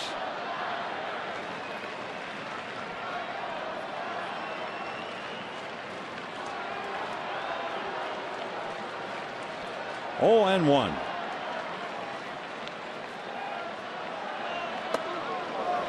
in looking closely at Alex Wood, he has made 81 pitches during the stretch between 76 and 90. The opposition hitting 286. If he gets to 91, that's when they get all over him, and they're hitting 333. Little chopper to the right side. Jace flips it to Singleton, who doubles him up at first. Nice play by Jace Peterson. 4-6-3 double play. No runs, 1 hit, 1 left. At the end of 6, a 1-1 tie, and Greinke leaving.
Game. Zach Greinke goes to the mound, allows 1 run, and doesn't have any wins to show for it. Also, Alex Wood has had 3 straight no decisions, and he's locked in the game 1-1. When the Braves come up here in the 7th, Juan Uribe, A.J. Pierzynski, and Johnny Gomes. Earlier during the ball game, in another salute to Uribe, got a hug from Tommy Lasorda, Steve Brenner looking on, crowd applauding him, standing ovation throughout the stadium. Wonderful guy, wishing him well. Yep, we love you, Poppy. After tonight, Uribe is struck out with the bases loaded, grounded out, and here he is in the 6th inning against Yimi Garcia.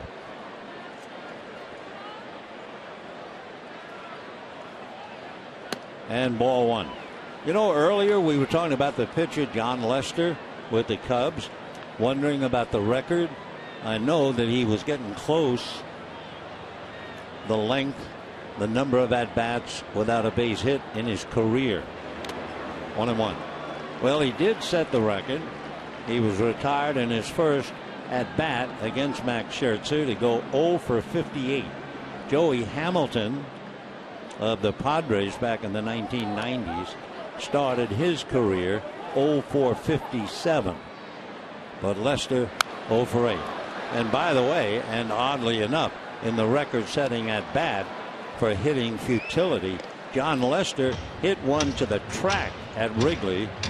Center fielder Denard Span caught it right near the ivy. So yes, John Lester holds the record, beginning his career 0 for 58. And down goes Uribe. That's 12 in a row retired by the Dodgers. First strikeout for Yimi. Number 15, A.J. Pierzynski. Greinke had struck out 9. And here's Pierzynski, who has struck out twice.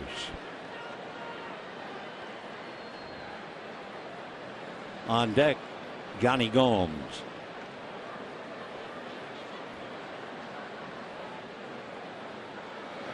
Fastball fouled away. 0-1 to count. In the third inning, with one out, Cameron Maybin hit a home run. In the bottom of the fourth inning, a roller to third. Uribe had to hurry through in the dirt. Runner saved. Jimmy Rollins first. They thought error. They've corrected that. It'll be an infield single for Rollins. And with two outs, Turner single to right to drive in the Dodger run. And that's it.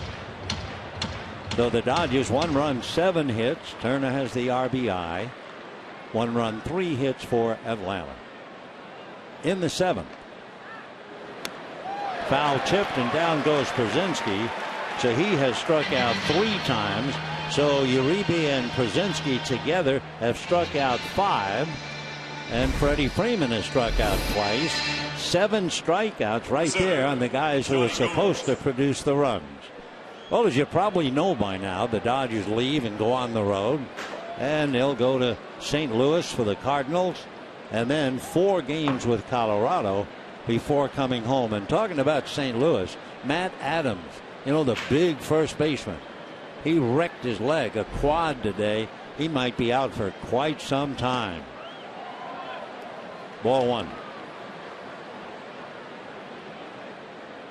13 in a row retired. Gomes popped up and struck out. And a slider is lifted. Adrian in foul ground. So 1, 2, 3. 14 in a row. First by Greinke and then Garcia. And we're heading to the bottom of the 7th inning in a 1-1 tie.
Dodger Baseball on Sportsnet LA is brought to you by Nissan. Get to Nissan's ride of your life for exciting performance and surprising offer. Shop at ChooseNissan.com. And by DraftKings. Play daily fantasy baseball for free on DraftKings.com. Use promo code BlueCrew for free entry. Boy, what a tough combination this is. Alex Wood against Zach Greinke, and now Yimi Garcia. Chris Heisey will lead it off in a 1-1 tie. Right. Greinke has gotten 1 earned run in each of his last 4 games. Alex Wood comes into tonight with 3 straight, no decisions. In the Dodger bullpen, Chris Hatcher warming up. Fly ball, shallow left, on out Simmons and makes the catch. So High C pops up, goes 0 for 3. Number 17, ATL. Remember, the Dodgers rarely see a left-hander. This is only the 7th left-hander that they have seen, and they are 2 and 4. So Alex Wood, who allowed 1 run the end of July here in 7 innings, is right there tonight, allowing 1 run. Ellis grounded out, singled off the wall and left, tried to turn it into a double, and Johnny Gomes shot him down. On deck, Kike Hernandez. In fact, to just add a little icing on the cake, because Greinke certainly deserves it, he has allowed 1 run or less in 8 of his 9 starts. Off the plate. Brandon Caniff begins to loosen up in the Atlanta bullpen because Wood is due to bat second in the 8th inning. 3-0. And ball 4. So Wood, it might be tiring, maybe not. That's the 2nd walk, and the other one came in the 6th inning. Hitting for the Dodgers, number 14, Kike Hernandez.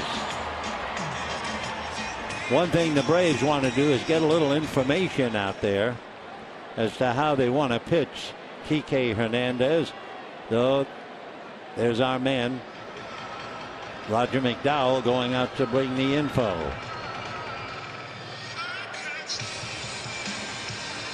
The advanced scouts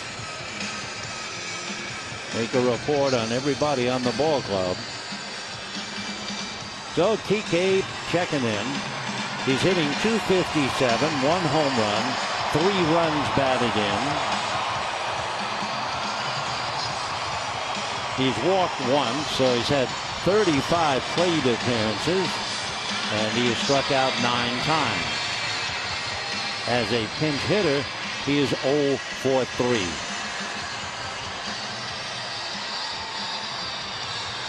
One run, 3 hits for Atlanta. 1 run, 7 hits for the Dodgers, and we're in the bottom of the 7th. And a strike. Kike checking with Bundy. Ellis doesn't figure to do any running, but remember, we saw Greinke steal a base.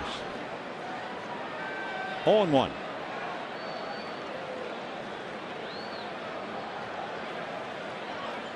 Fastball at the knees.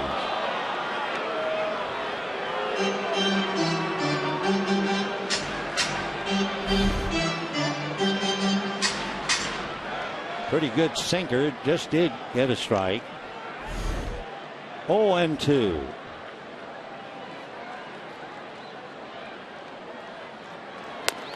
Down he goes.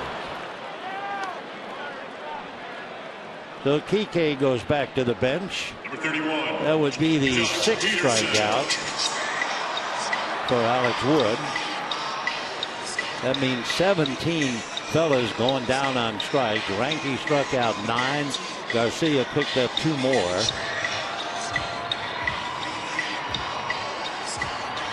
And the batter will be Jock Peterson.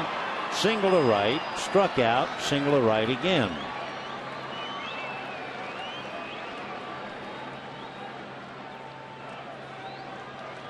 Jock's average not too long ago had drifted down to about 237, and he's brought it right back up to 265. Fastball hit in the air to right, very playable. Markakis is there. So another nice inning turned in by Alex Wood. He's been fighting a stomach flu. He's done a heck of a job.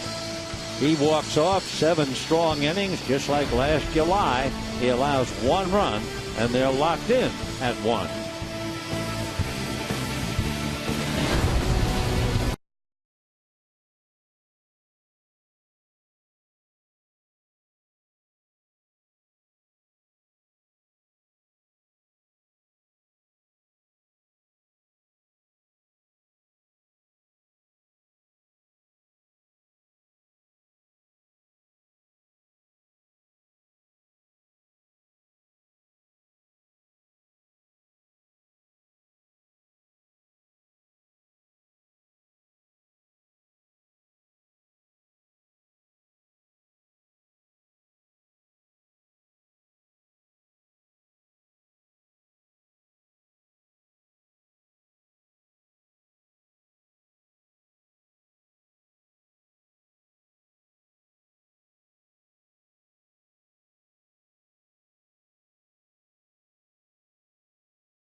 A 1-1 tie as we go to the 8th inning. The run for the Braves, home run in the 3rd inning by Cameron Maybin, their first home run since the 16th of May. He also has himself a base hit in the 1st inning. Greinke, who had a lot of trouble in the 1st inning, made 32 pitches, gave up a base hit, walked 2, only to turn around and strike out the side. Zach, in his 6th inning, went on to strike out 9, and for the 4th start in a row, gives up just 1 run and has nothing to show for it. Alex Wood, meanwhile, hung tough. The young left-hander has gone 7, allowing 1 earned run, striking out a half a dozen, and he figures to be going out for a hitter, we think. So Chris Hatcher will now be facing Alderson Simmons, and we'll see about Wood. And Todd Cunningham, switch hitter, is out on deck to bat for Wood. Wood made 92 pitches.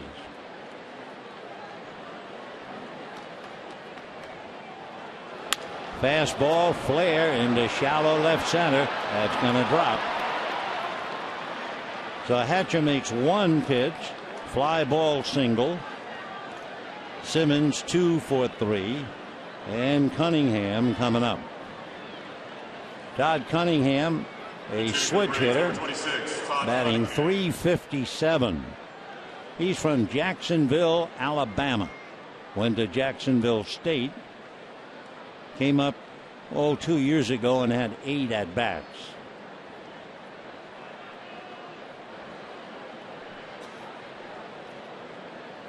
Just turned 26.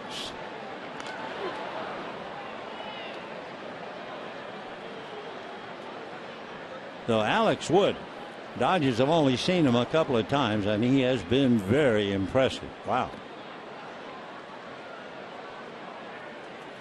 So he's another fellow from North Carolina giving the Dodgers a bad time. Because number 1, Madison Bumgarner.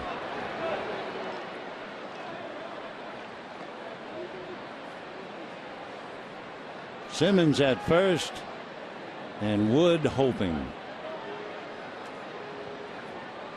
Simmons has 1 stolen base.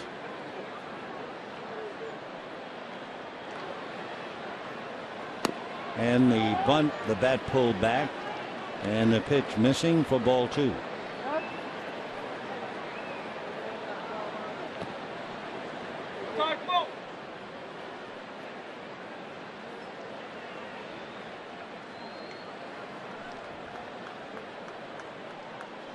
Made 2 pitches. I don't know why it shows 1 ball.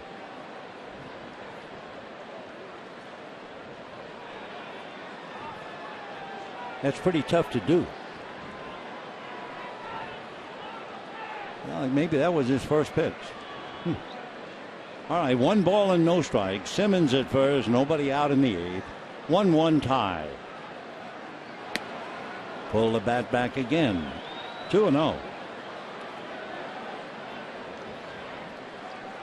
Chris Hatcher with the Dodgers, 1-3, a very high ERA, almost 6.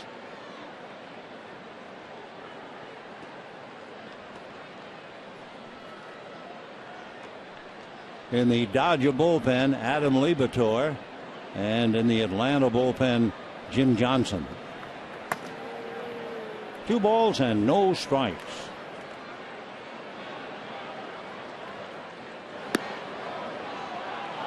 So now 3-0 the count. Each time Cunningham showing bunt, and each time Chris Hatcher missing the zone.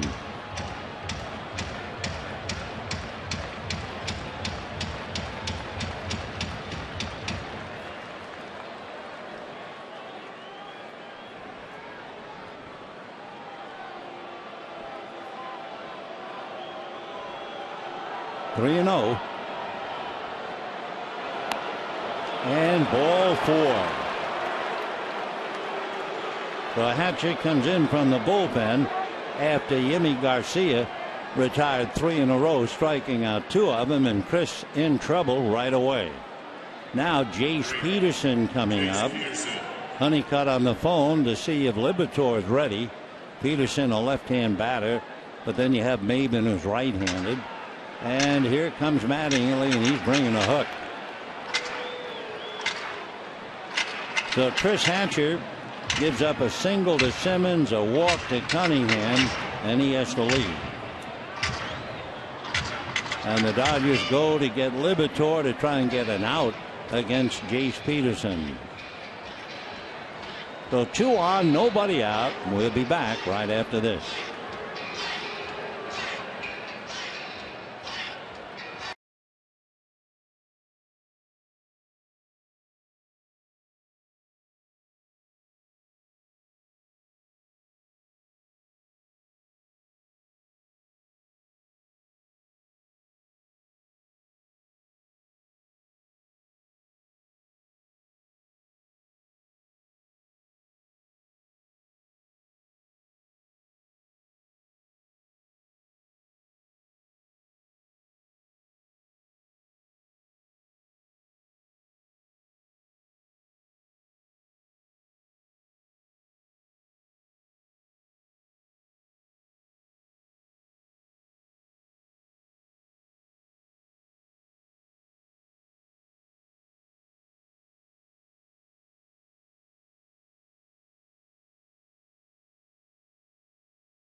At bat, the #1 app for live baseball.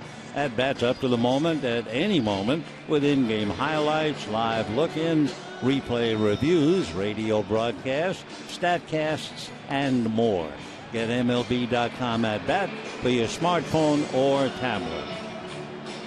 2 on, nobody out. 8th inning in a 1-1 tie. Hanging over the Dodgers, the thought the Giants have won, and you're looking at a relief pitcher going through the tortures of an ineffective relief pitcher. Chris made only 5 pitches, gave up a single to Simmons, walked Cunningham. He's living his own hell right now as Adam Liberatore comes in with 2 on, nobody out, and Jace Peterson up there in what certainly looks like a bunt situation. Peterson walked, grounded to short, grounded to second. The corners are up, looking bunt.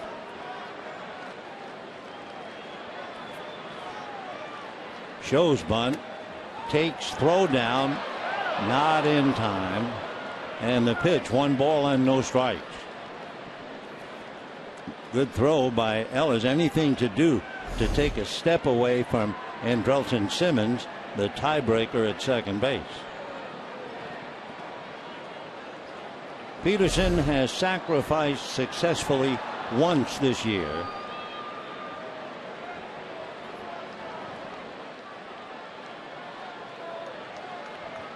One ball, no strikes. Another bunt and low for ball 2. So Adam Liberatore coming in with 2 on, nobody out. Now he's behind 2-0 in the similar situation that got Hatcher in the hot water. A hitter showing bunt. Chris couldn't throw a strike, and Liberatore is 2 balls and no strikes.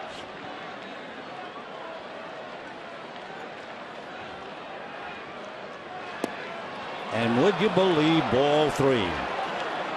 So it is one thing to try and avoid the bunt, but Liberatore following in the footsteps of Chris Hatcher. 3 balls, no strikes. On deck, Cameron Maybin, a very good clutch hitter. And a strike. Maybin on deck with runners in scoring position. is hitting .429. By the way, in runners in scoring position, the Braves are 0 for the last 11, and they're 3 for 18 in the series. 3-1.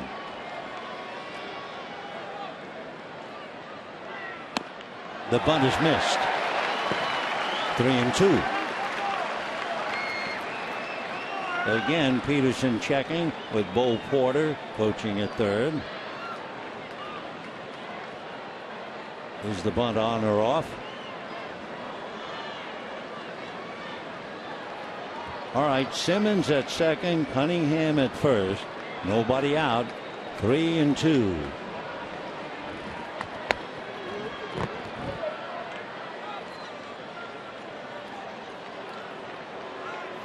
Fastball, a big chopper in the hole. Kendrick gets one. Back to first, not in time. So you have one out, and you have runners at first and third. So the tiebreaker is 90 feet away.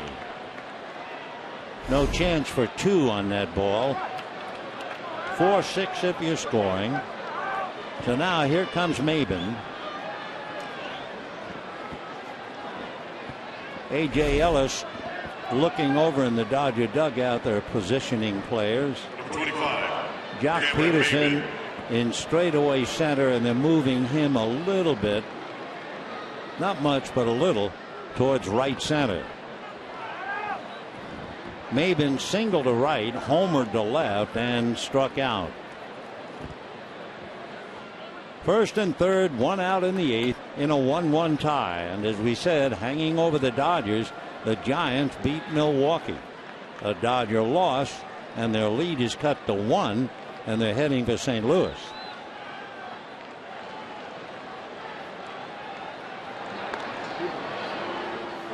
Peterson over there at first base has stolen 4, but he's also been caught 4 times.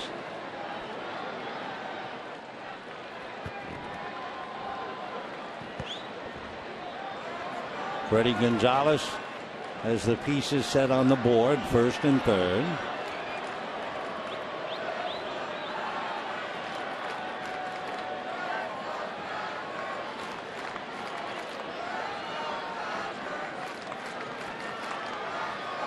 Maybin a total of 5 home runs, 19 runs batted in.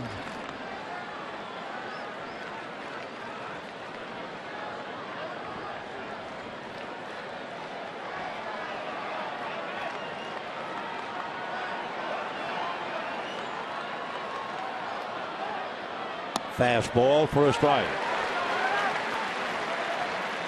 If you are wondering about Maybin possibly hitting into a double play, he has grounded into 3.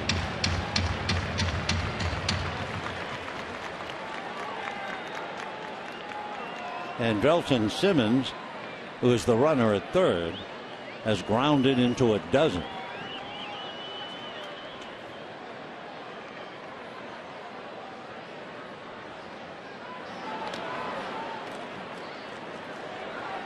No balls, 1 strike.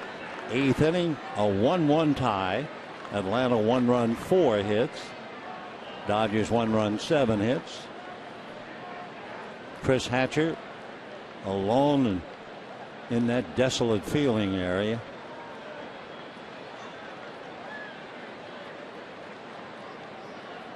Oh and 1. Fastball fouled away. No balls and 2 strikes. The paid attendance tonight, 37,837. 37,837. You're wondering about Liberatore. He has that great record of 1 walk and 11 strikeouts, and he's certainly trying to punch out Maybin right now. 0-2. 1-2. In the inning, Simmons single to left against Hatcher. Cunningham showed bunt 4 times, all 4 pitches for ball 4. Hatcher came out, Liberatore came in. Peterson showed bunt, eventually went 3-2 and hit into a force play, erasing Cunningham.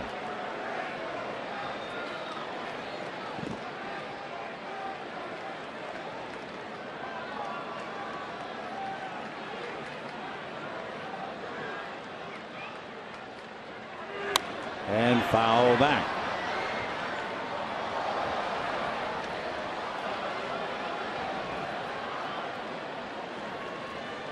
Liberatore against Maybin. Pretty good battle going on here. Cameron back up. Tiebreaker 90 feet away.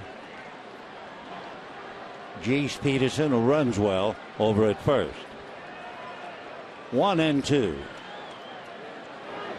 2-2. Infield up on the left side, halfway on the right. Terry Pendleton over now to say something to Jace Peterson, but whatever he says has to be in code because Adrian Gonzalez standing right there. 2-2. Big pitch now for Liberatore.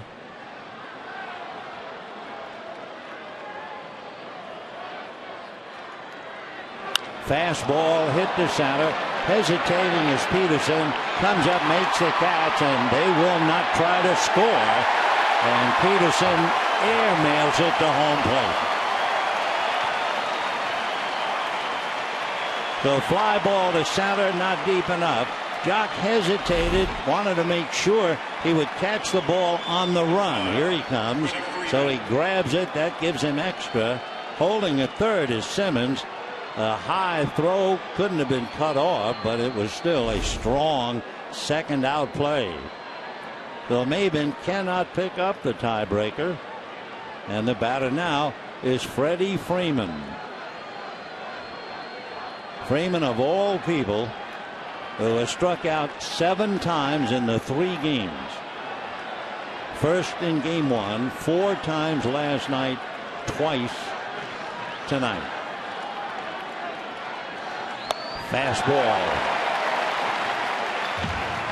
And Liberatore turns loose a 95-mile-an-hour fastball.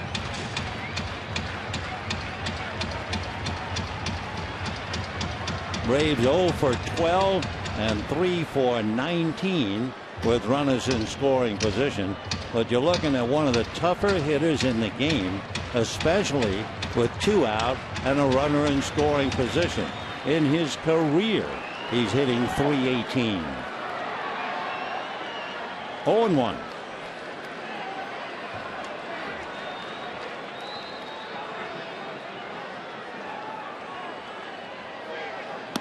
And a little low. Turner, with a left-hand hitter, has to play wide of the bag. So that means Simmons can take a pretty good lead. Turner just came close to the bag, but Simmons will come way down the line. Though Ellis wants to make sure nothing gets away from home plate. 1-1. Runner goes from first, no play on him, so down goes Peterson.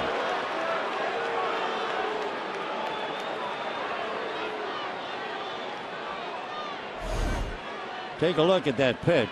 Pretty good fastball, just ran outside of the zone, and it came up there at 96. So second and third now with 2 down.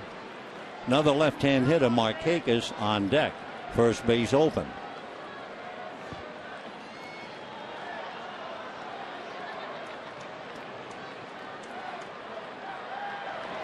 And now 3-1.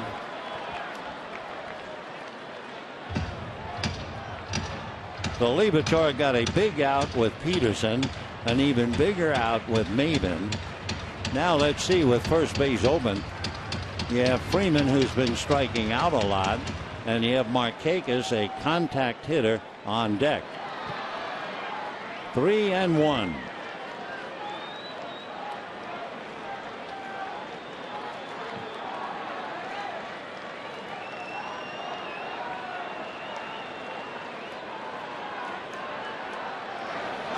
Throws it to the backstop. Here comes the runner. Now the wild throw to third, but stopping there is Peterson.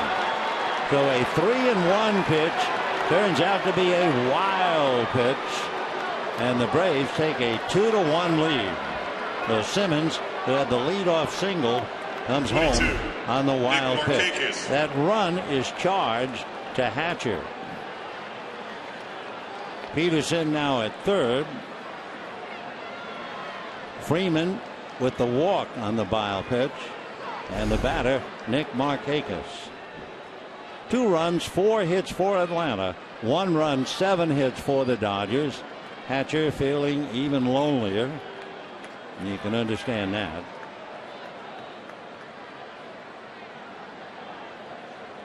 Markakis walked, struck out, fly to left.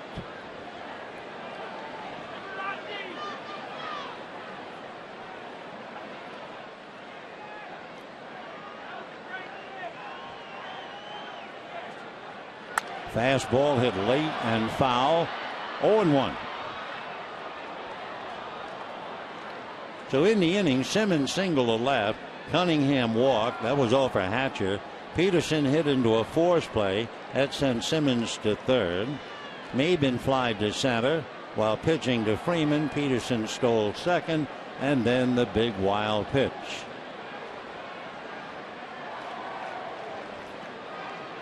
Oh and 1. Coming down the line on that throw to first, Peterson went down at least 30 feet. 0-1.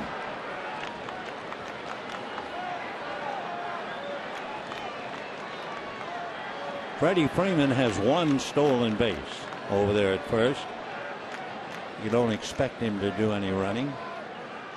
Fastball hit down the left field line. On this horse is Guerrero, and it's a fair ball bouncing into the stand. So that means that Peterson will score. Freeman will stop at third. Fly ball double for Markakis. It is 3-1 Atlanta. So Markakis drops one into the left field corner for a double, and a run batted in. Markakis having trouble leaving the box, but he didn't have to worry. Ball hits inside the chalk and then kicks way up into the stands. Nothing for Guerrero to do but look at it. In the Dodger bullpen, Juan Nicasio warming up. And to look ahead, when the Dodgers come up in the bottom of the 8th inning, they are due to send up Jimmy Rollins, Howie Kendrick, and Adrian Gonzalez. Bad inning for the Dodger bullpen. It is 3-1 Atlanta. And Liberatore now has to face Juan Uribe. He had the left-hand hitting catch, Przinsky, and so they're going to walk Uribe intentionally. So in a moment, the bases will be loaded. And here's ball 1.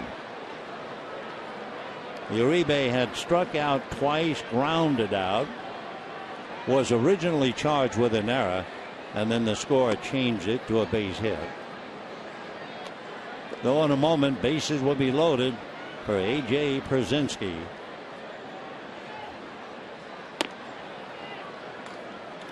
(3-0), 1 to follow.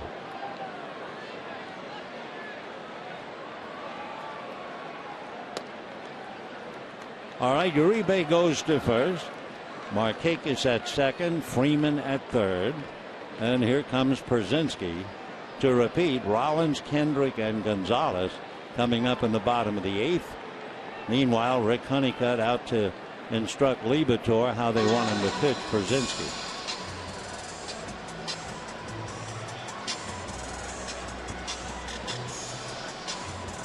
Przinsky coming up with the bases loaded, so the first thought you had, I wonder if he has any grand slams, and the answer is 8. And hitting .337. And look at all those RBIs. Tonight, he came up with the bases loaded in the first inning and struck out. Then he struck out in the 4th inning, and then he struck out in the 7th inning. So he is 0 for 3. and for the second time tonight, getting an opportunity with the bases loaded. Freddie Freeman at third, Markakis at second, Uribe at first. 3-1 Atlanta, 8th inning. Fastball, little dribbler, Kendrick, and that'll be that.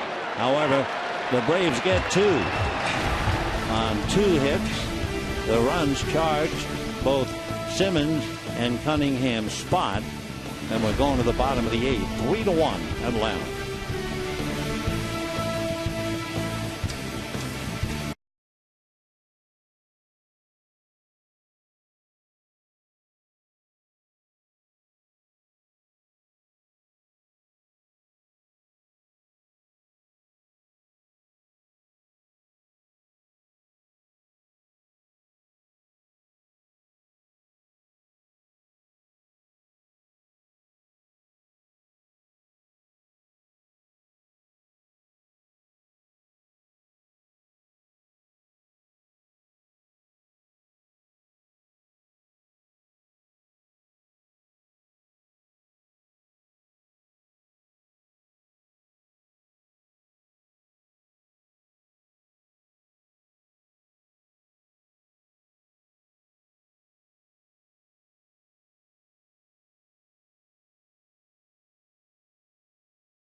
And Don Mattingly, they visited Alcatraz. Also, we take a look behind the scenes of the series with the Padres. So don't miss Backstage Dodgers. That'll be tomorrow at 7 on Sportsnet LA. Well, one thing about Atlanta, they've been leading the league in Johnsons. They have a Chris Johnson, they have a Kelly Johnson, and we'd like to introduce you to Jim Johnson out of Sarasota, Florida. Went to school Endicott, New York. Originally signed by the Orioles. 5th round pick. They offered him a scholarship to Georgia Tech, and he opted to sign with the Orioles, and he begins 1 ball and no strike. He's big, 6'5", 225 pounds, 32 years old.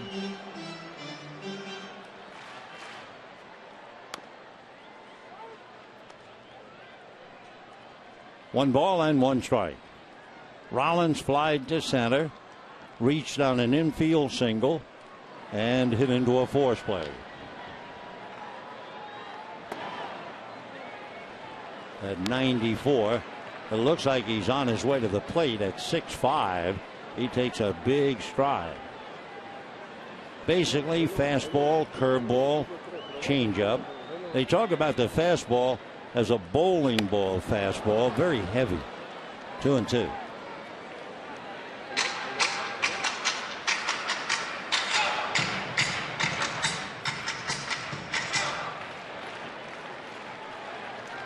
Two balls and 2 strikes. Jim is 1-2, but a good ERA, 2.5. 3 runs, 5 hits, no errors for Atlanta. 1 run, 7 hits, no errors for the Dodgers. Dodgers have won 7 straight against Atlanta here at Dodger Stadium. Going back to the division series, another foul ball.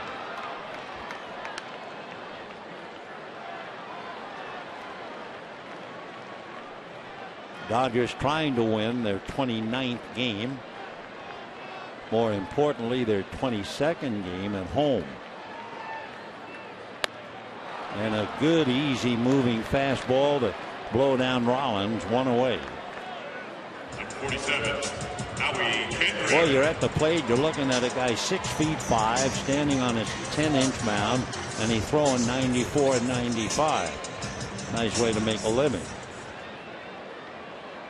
By the way, the Dodgers struck out 6 times against Alec Wood. So here's Howie Kendrick. 95 miles an hour.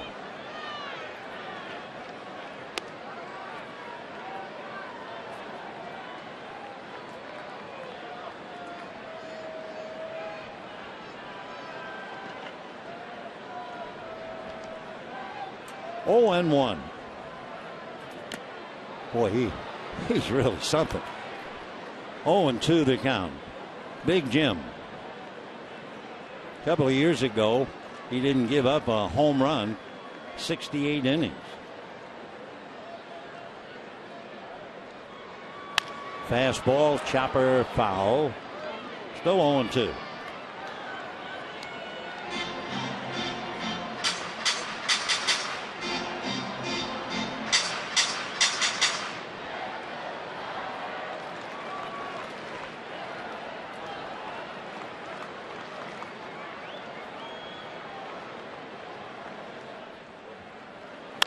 And a breaking ball, fly ball to Maybin. So quickly 2 out in the 8th inning. And the batter will be Adrian Gonzalez. Braves score a run in the 3rd inning, a home run by Cameron Maybin.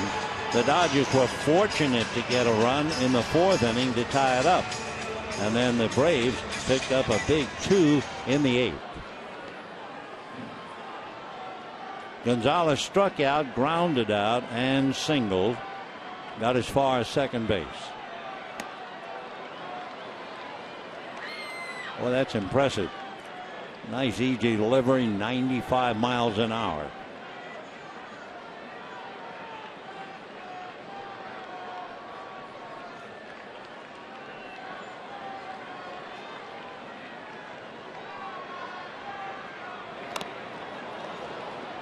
Unintentionally, I think it hit the bat. 0-2.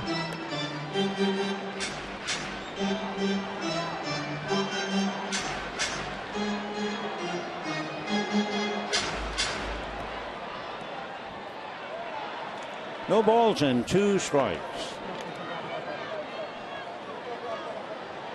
Justin Turner waiting on deck.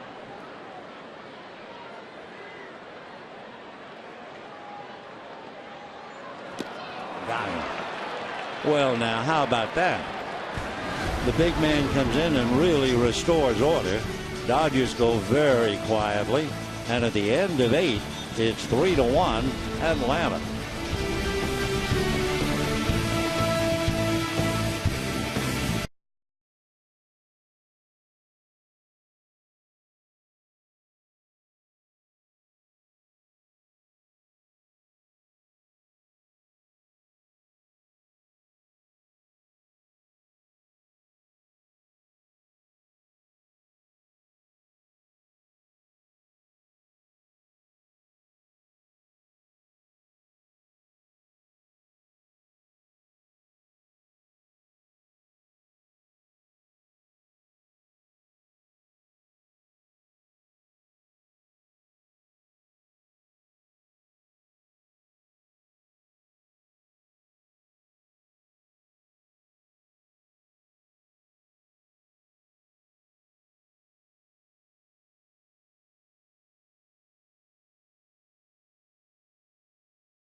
Juan Nicasio becomes the 5th Dodger pitcher. Greinke for 6. And for the fourth straight game, Greinke allows 1 run and can't pick up a victory. So Greinke, then it was Garcia for an inning. Then it was Chris Hatcher who gave up a single and a walk. Both runners scored, so both runs were charged to Hatcher. Liberatore came in and, among other things, uncorked a big wild pitch. And now finally Nicasio trying to get some outs in the 9th inning, and he'll start with Johnny Gomes. When the Dodgers come up in the bottom of the 9th, they have Turner, Guerrero, and Heisey, but of course they have some left-hand hitters on the bench. Jason Grilli, the closer, and after looking at Jim Johnson, you wonder about another closer, but Grilli is warming up. Johnson's earned run average 2.5. Grilli's earned run average over 4.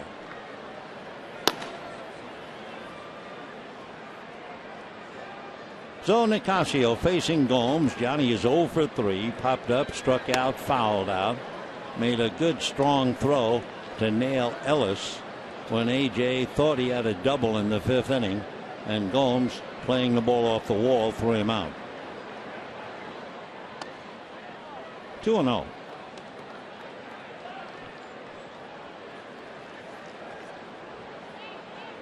Nicasio, 1 ball, 1-1 with a very good ERA of 1.4. Gomes late on a 95-mile-an-hour fastball.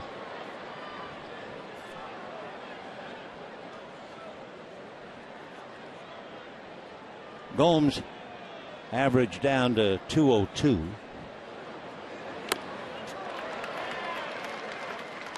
So Nicasio comes in, throws hard, matching Johnson at 95.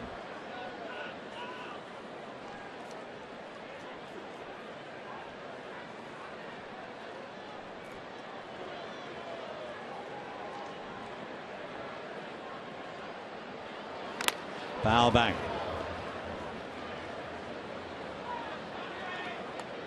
Remember, tonight, for only the 7th time this year, Dodgers saw a left-hand starter. In the previous games, 2 and 4. So the word goes out, if they lose tonight, they would have lost 5 of 7 against games started by left-handers. 2 balls, 2 strikes. Fastball, and I mean at 96. So Nicasio comes in and shows you how to hurry that ball to the plate. 1 out in the 9th inning. That's the only way you can see the ball. Slow motion.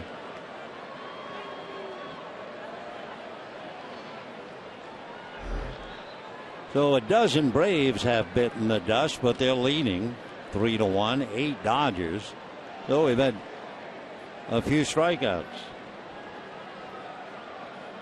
Ball 1. Simmons single to right, robbed of a hit on a good play by Turner, then single to left in the 8th inning. And that's when he was then walked to second, went to third on a force play, and scored the big run on the wild pitch. Chris Johnson out on deck, right-hand batter. Kelly Johnson, left-hand batter. But there's Chris. 2-0.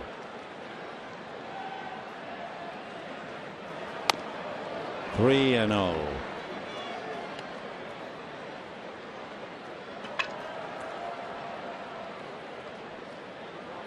Simmons 2 for 3.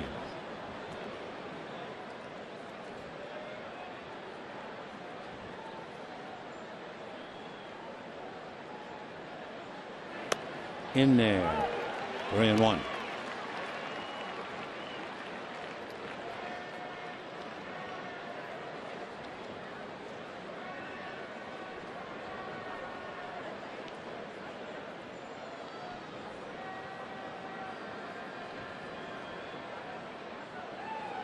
And popped in the air foul. Coming back is AJ. It's on the other side of the screen. 3-2 the count to Andrelton Simmons.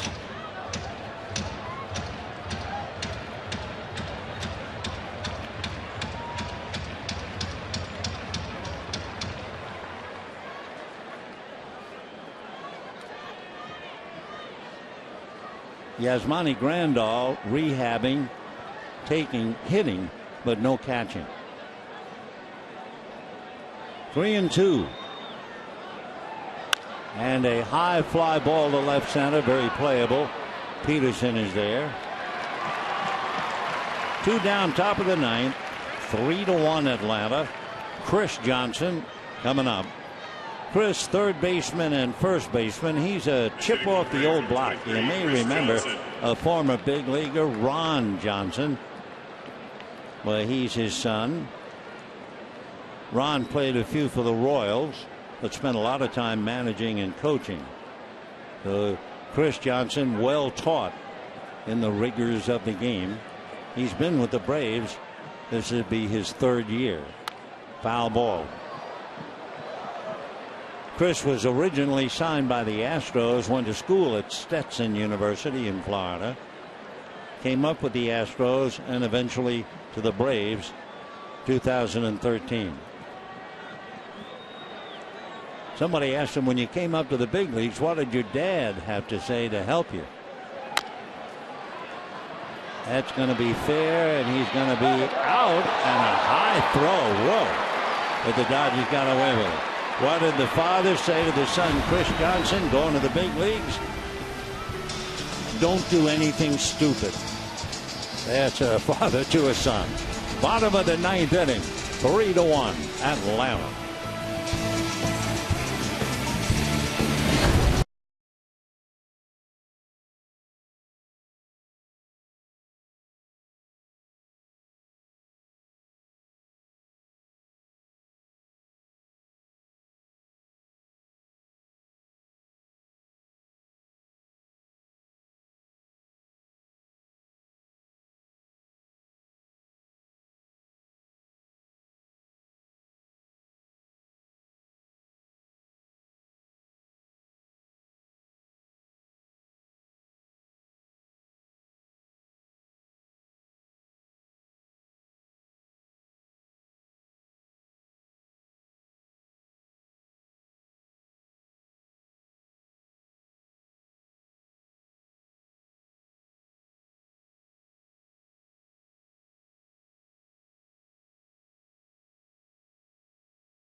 Johnson. They now give the ball to the veteran reliever Jason Grilli, who is 0-2 and an earned run average a little over 4. The opposition hitting .237. Grilli was originally signed by the Giants out of Seton Hall University way back in 1997. Born in Michigan and lives in Florida. His dad, Steve Grilli. Steve, now a scout with the Cardinals. And boy, Jason knows the country. Started his career in Shreveport, and he has bounced all over the place. Played for the Marlins, the White Sox, the Tigers, the Rockies, the Rangers, the Pirates, the Angels, and the Braves. Strike one to Justin Turner. Alex Guerrero on deck.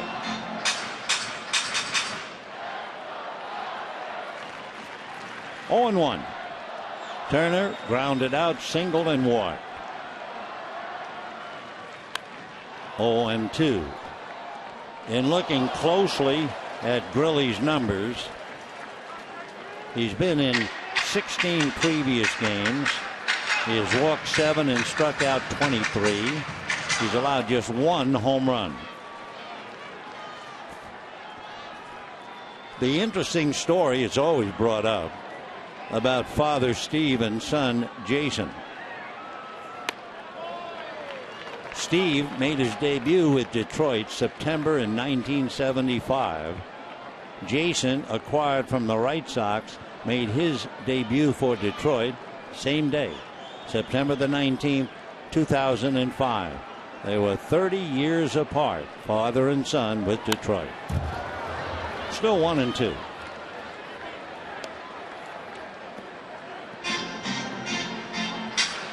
Jason is 6'4", 225-pounder. He'll be 39 years old in the middle of November.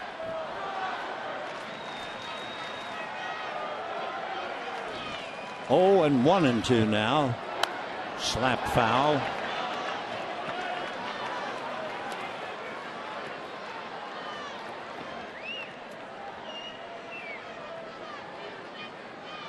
Turner in the ballgame tonight grounded out, singled in the Dodger run, and walked. Guerrero on deck.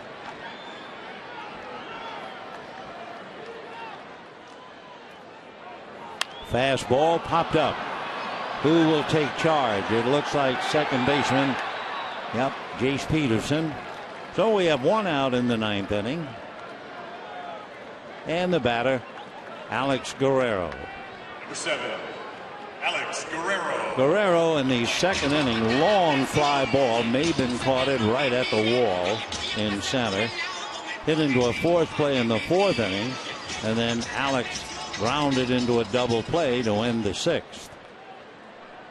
One out in the ninth, 3-1 Atlanta.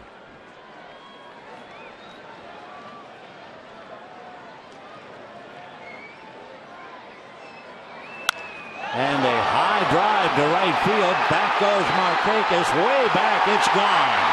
Home run Guerrero, but it's 3-2 Atlanta.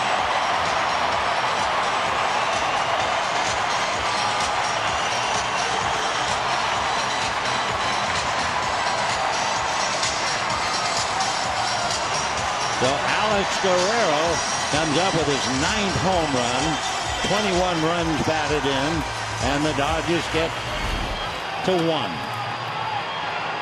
Fastball out over the plate, and he's strong enough to go the other way. So now Andre Ethier coming up.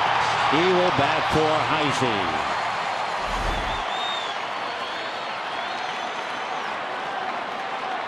So the Dodgers have hit 62 home runs. The Braves have hit 27. But the Braves are leading 3-2 in the ninth. One out. Here's Ethier. Little slider in there for a strike. 0-1. Andre with a little 5-game hitting streak, batting .311. 6 home runs, 19 runs batted in. Had a chance to rest tonight with a left-hander going for Atlanta. 0-1. 1 ball and 1 strike.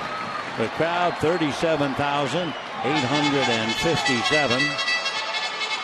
They're saying goodbye to the Dodgers, who are going out on the road trip to St. Louis and Colorado. 1 ball and 1 strike.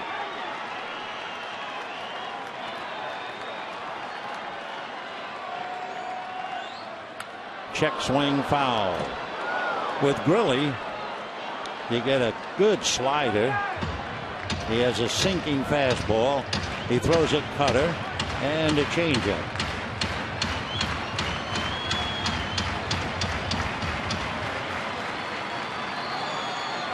Alex Guerrero, 3 home runs in the last 4 games. All right, 1 ball and 2 strikes. Fastball, check swing, no swing. Dana DeMuth on the line. 2 balls and 2 strikes to Andre Ethier. Just did hold back. Ethier 1 for 7 in the past against Grilly. 2-2. Breaking ball hitting to left field, base hit. So with 1 out, the Dodgers have the tying run at first, and the batter will be A.J. Ellis.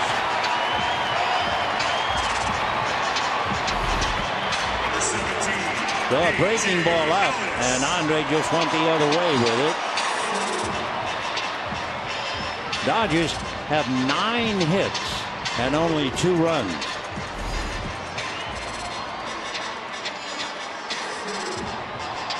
Alberto Castro might very well make his debut as a Dodger, and right now he's on deck hitting behind Ellis. So the 2 in the trade might actually appear in the same game tonight. Uribe and Castro. But first, A.J. Ellis. And ball 1. Ellis grounded to second, singled off the left field wall, tried to go for 2. Johnny Gomes shot him down. Last time up he walked. 3-2 Atlanta. Bottom of the 9th, 1 out. Ethier the tying run at first base. And that's pitch high. 2-0 to A.J. Ellis.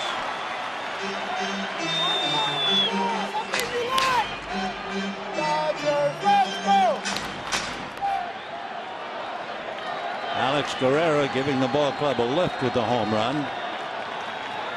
Freddie sweating it out. 2-0. 2-1. Ellis now on a 2-1 count, checking with Bundy, as is Ethier over there at first, held on by Freddie Freeman.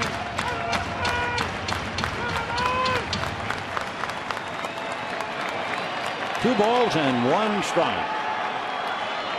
1 out, 9th inning, 3-2 Braves. Big breaking ball, a slider away. 3-1. Alberto Castro has received Juan Uribe's number 5.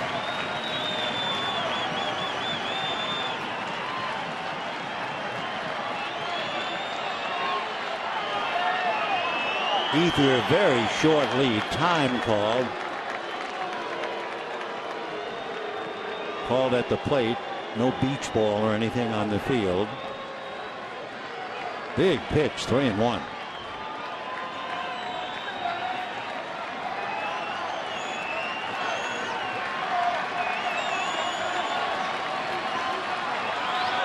Fastball grounded to third, booted by Uribe, throws to second, got him.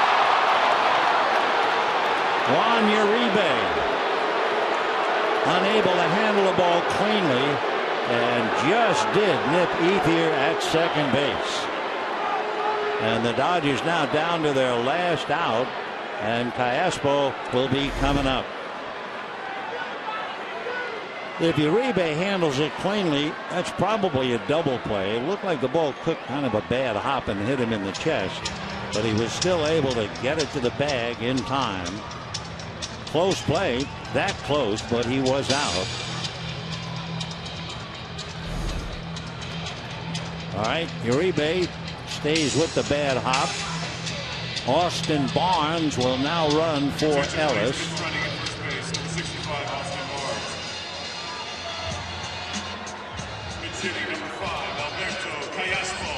Alberto Castro coming up. Castro is a switch hitter. Batting left-handed, he's hitting .235 with a home run and 7 runs batted in. So the boys traded are playing against each other. And a foul ball out of play.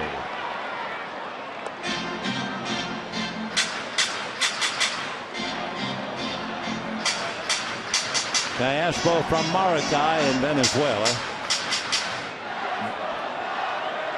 Quite a picture. Uribe is a Brave, Castro as a Dodger.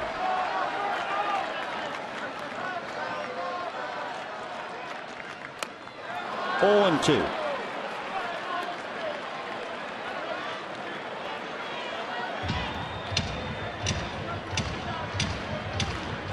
Castro's been a pro since 2002. He was originally signed by the Angels in 2001. Played a lot with the Angels, a couple of years with the A's, and now here.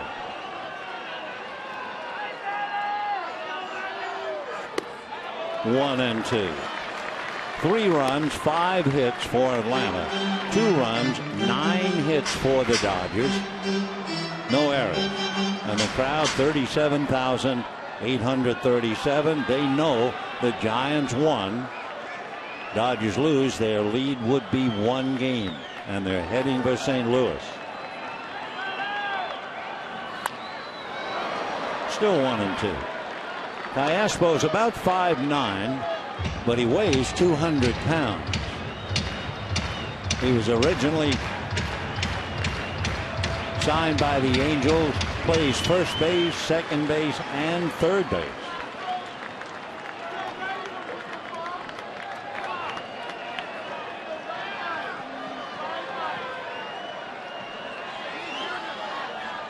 Just turned 32.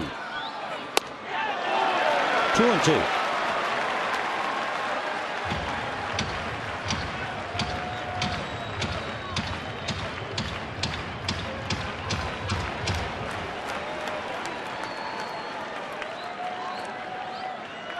Two balls, 2 strikes, 2 out, 3-2 Atlanta. And ball 3. On deck, Jock Peterson. Really annoyed now about his pitches. All the magic Krasinski tried to make behind the plate, but couldn't turn into a strike.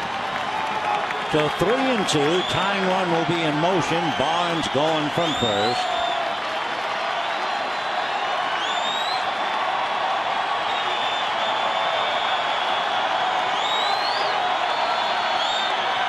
And a high fly ball into right center. It looks playable. It is. Maybin is there to one-hand it, and that's it.